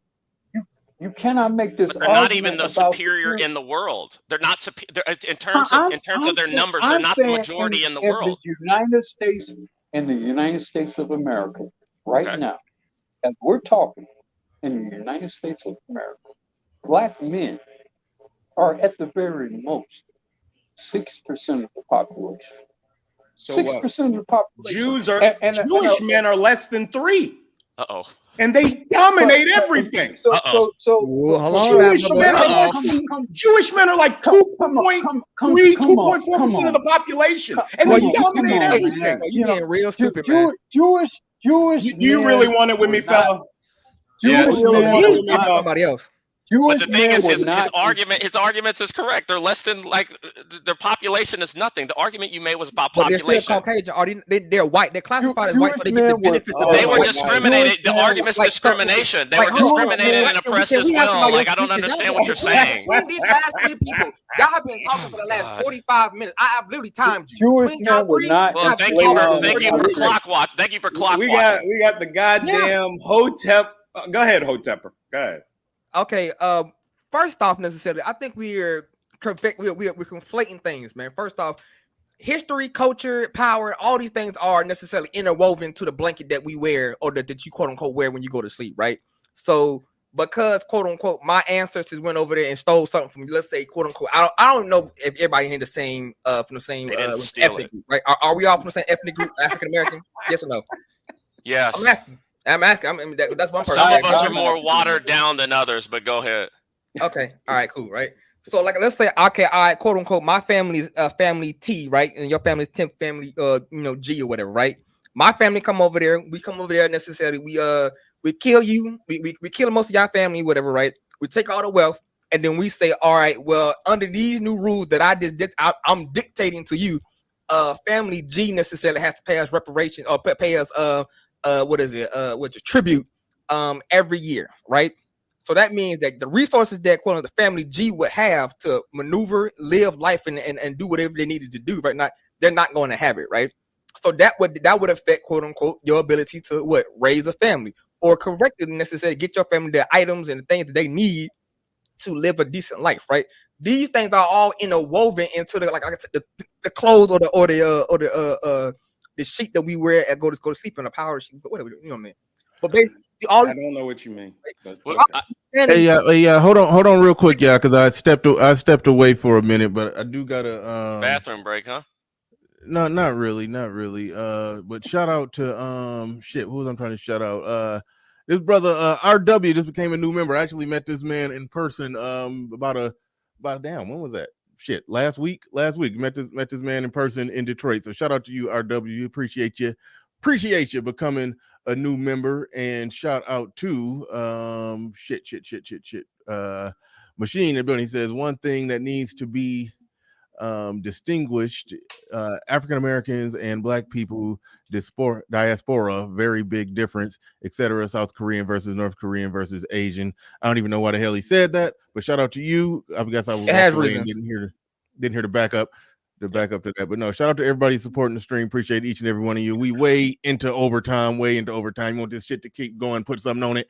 Shout out to everybody, but I am stepping away for a second. All right, I'm the last few things I was about to do. Basically, like I said, like to respond to what you said too. Yeah, is interwoven into the fact that they have the fact that they were dominant for so long, right? You got to understand the concept of culture, right? Necessarily, when you have a culture of being in dominance or being in a position of power, necessarily, that's how you view the world, right? I view this world from this position because I'm at that position, right? As soon as Black people, if Black people in the quote unquote went around, let's be honest, if African American people went to Australia, we killed all the Australians, right? Yep. We went to South America, we killed most of the South Americans, right? We went to United States, killed all the goddamn people that was in there, right? Dominated Europe for like fucking a good 400-500 years necessarily, right? Then went to Asia and whatnot and fucked a whole bunch of bitches in Asia and whatnot, right?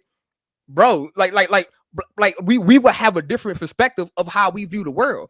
Just like I'm telling you, but specifically for me, because last month I just came from India.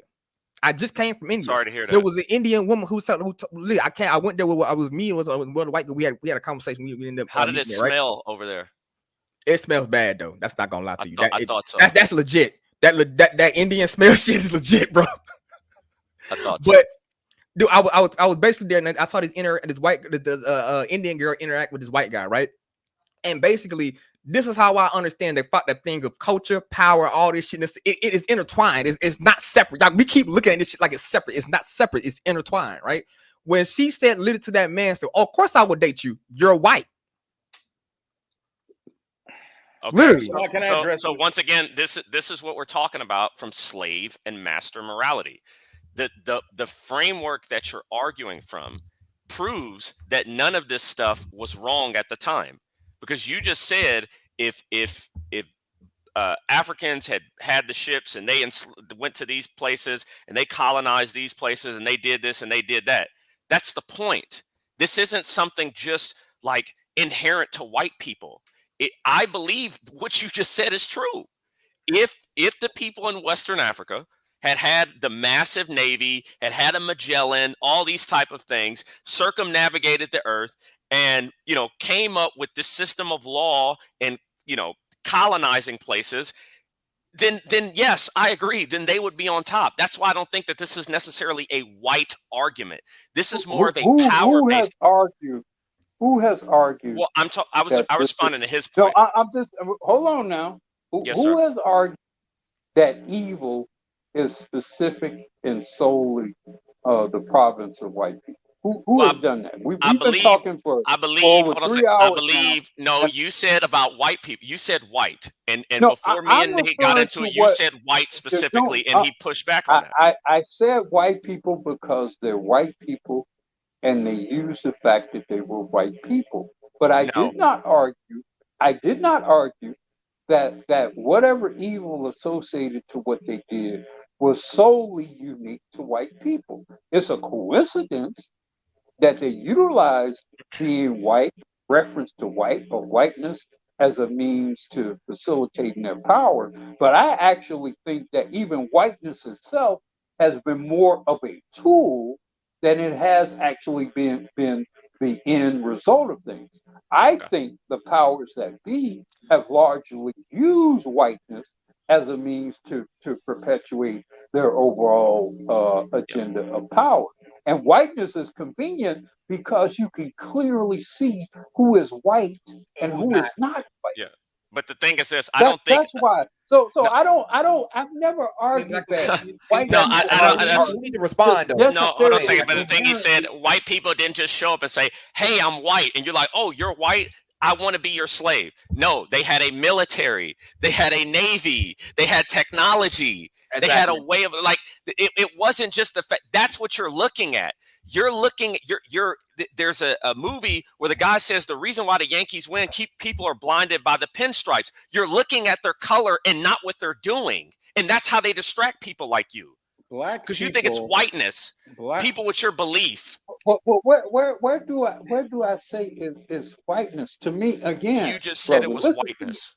I said, look, if the majority of people who do a certain thing or are in a certain position is coincidentally white and is able to utilize or affect the fact that they're white, I don't think it's a problem with me acknowledging that. I have a problem. Uru, I have a problem with it. I have a problem with it because the 28-year-old guy that works at Tire Kingdom is not benefiting at all from his whiteness.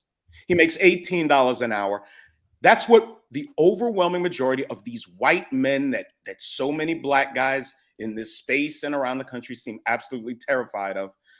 They are lower middle class white guys that you're attributing all this power and supremacy and all this other shit. This guy was an alcoholic. His father was addicted to meth. These Africans are attributing all this shit to these guys that they don't even think about. The guy that talked, the young guy talking about India. I have never argued. No one ever argued that. But no. No, You, Black Room. you heard I these never, goddamn white people. Black Room. I never They're argued the that real. all They're the white real men. white supremacists. One second. I never argued that Black all Room. white 1 second, men bro. are. Hold on. 1 second. Hold on. Uru, it's the perception. Hold on, brother. 1 second, bro. Uru, let it's me- the perception. Can Uru. I finish a point? Go ahead. Can I finish a point? Because I've never argued that all white people are anything. Usually, we gotta when I we gotta walk away from these conversations, bro. I'm We just sound saying, ridiculous, brother. and I know you're not a ridiculous guy. You're an intelligent guy. Now, Big Nate, you are kind of crazy, but you have a point though every now and then. I'm coming to you. I'm coming to you. Can I finish? Can I finish the statement? Can I finish the statement? Yes, sir. Go The ahead. only time I have mentioned race, it usually has been in rebuttal to the argument of the misbehavior of black people. Like if you tell me, for example, black people run the city of Chicago, for example, if that's your argument, then what I'm going to say is that how can you tell me that when I know that for a fucking 60-year period, white men ran, someone who happened to be white ran the city of Chicago. And in the case of Chicago in particular, it was not just white men, it was one particular family that had the same first and last name. So if you tell me, if you're the black conservative that tell me that black people ruined Chicago, I'm going to mention two words: Richard Daley. They were white men, father and son. The problem. So my point is. Let me get in. Hold on. Let me finish. I'll let you But go. it's too long, Let me Black finish. Room. That's what we're telling you. It Let doesn't me need to be finish. 45 Let minutes. me- You can just say it now. Let me. Can I make my point? My point is, don't talk to me about black people in the city of Chicago or any place else without also talking about the white people that were Okay. involved. Uru, That's my own let me push back on that, sir. How long, when you have a black mayor, a plurality of black people voting for the shitty Democrat black mayor, how many years out from this legacy do we have to be before black people are responsible for the bullshit? So is it 60 years from now? Black Democrats and black people destroying the city of Chicago? Can we then hold them specifically accountable and not reach back to this daily era? But they're responsible. Hold on, you mentioned Chicago. But black people also voted for Daley as well. Hold on, you mentioned Chicago. The last 60 years, better part of 50 of those 60 years, it's been a white person. It's been a white person. It's been Richard J. Daley, it's been Richard M. Daley, and Rahm Emanuel. You had Harold Washington for 4 years. He died after he got reelected. You had the brother who they installed after that for 2 years. Then Daley took over, and then now you got this rainbow person who's been in 4 years. So out of the last 60 years, you've had black people controlling the city of Chicago for about 10 years. That's the truth. And now, look, it's one how many years? On the soapbox. Oh, hold on now, because you had Richard J. Daley, white, Berlantic, white, Jane Byrne, white, and then you had Harold Washington for 4 years. Then you had what was that brother's name? I forget his name. For 2 years, black, and then Richard M. Daley for 24 fucking years, even longer than his father. And then you had Rahm Emanuel, another white guy for 12 years, 16 years. But I gotta push back on you, Uru. And then you got the fruitcake that's in there now. Uru, you're making the mistake. So if we're gonna talk about these issues, let's speak accurately. I am one of the only guys. Uru, I'm one of the only guys in the space that speaks specifically about the white people I got a problem with. Every damn person you mentioned was a white Democrat. Yes. All of them. And that's all I've talked about for the past 4 years. White Democrats are our problem. Black people want to follow white liberal Democrat ideology, and it has destroyed us. Period. It's destroyed us. It's not the white man's fault. If you want to follow white Democrats, you are going to fail. Your cities are going to be pillaged. They're going to put crack pipes in your hand like your boy Biden did. Trump offers us $500 billion. Fucking Biden comes in and offers you $30 million in crack pipes. How much more do you have to see? And let me ask you. Let me ask you a question. Could you remind me what race out there votes for those people close to 90% of the time? And 95% of the time, black people. It has done so. Okay, so then how even? Because that's what I want to know. Because how now do you blame that on white people? Are you telling me white people? Are you telling me? Are you telling me white people had a gun and made you go vote Democrat? Are we talking about Chicago? Or are we talking about the president? I'm talking nationwide. Niggas decided niggas are addicted to black vagina. Black vagina follows white Democrats. That's the goddamn equation to me. Yeah, black men addicted, subservient to, deify black vagina. Black vagina follows the white Democrat power. It sounds like slavery, don't it, bro? It sounds like the system of slavery is still intact. They just got slavery. I mean, God, how many people are gonna say they're still a slave this week? This is like the third time we've heard it this week. Boy, I said can I deal with homeboy? Can I deal with homeboy directly, please? Oh, please do. Yeah. So, what's your issues with what I've said? First off, for me, and I won't say for me. I'm gonna honestly say this much, right? When it comes to the Democrat necessarily or Republican, it don't really matter. Yes, it does.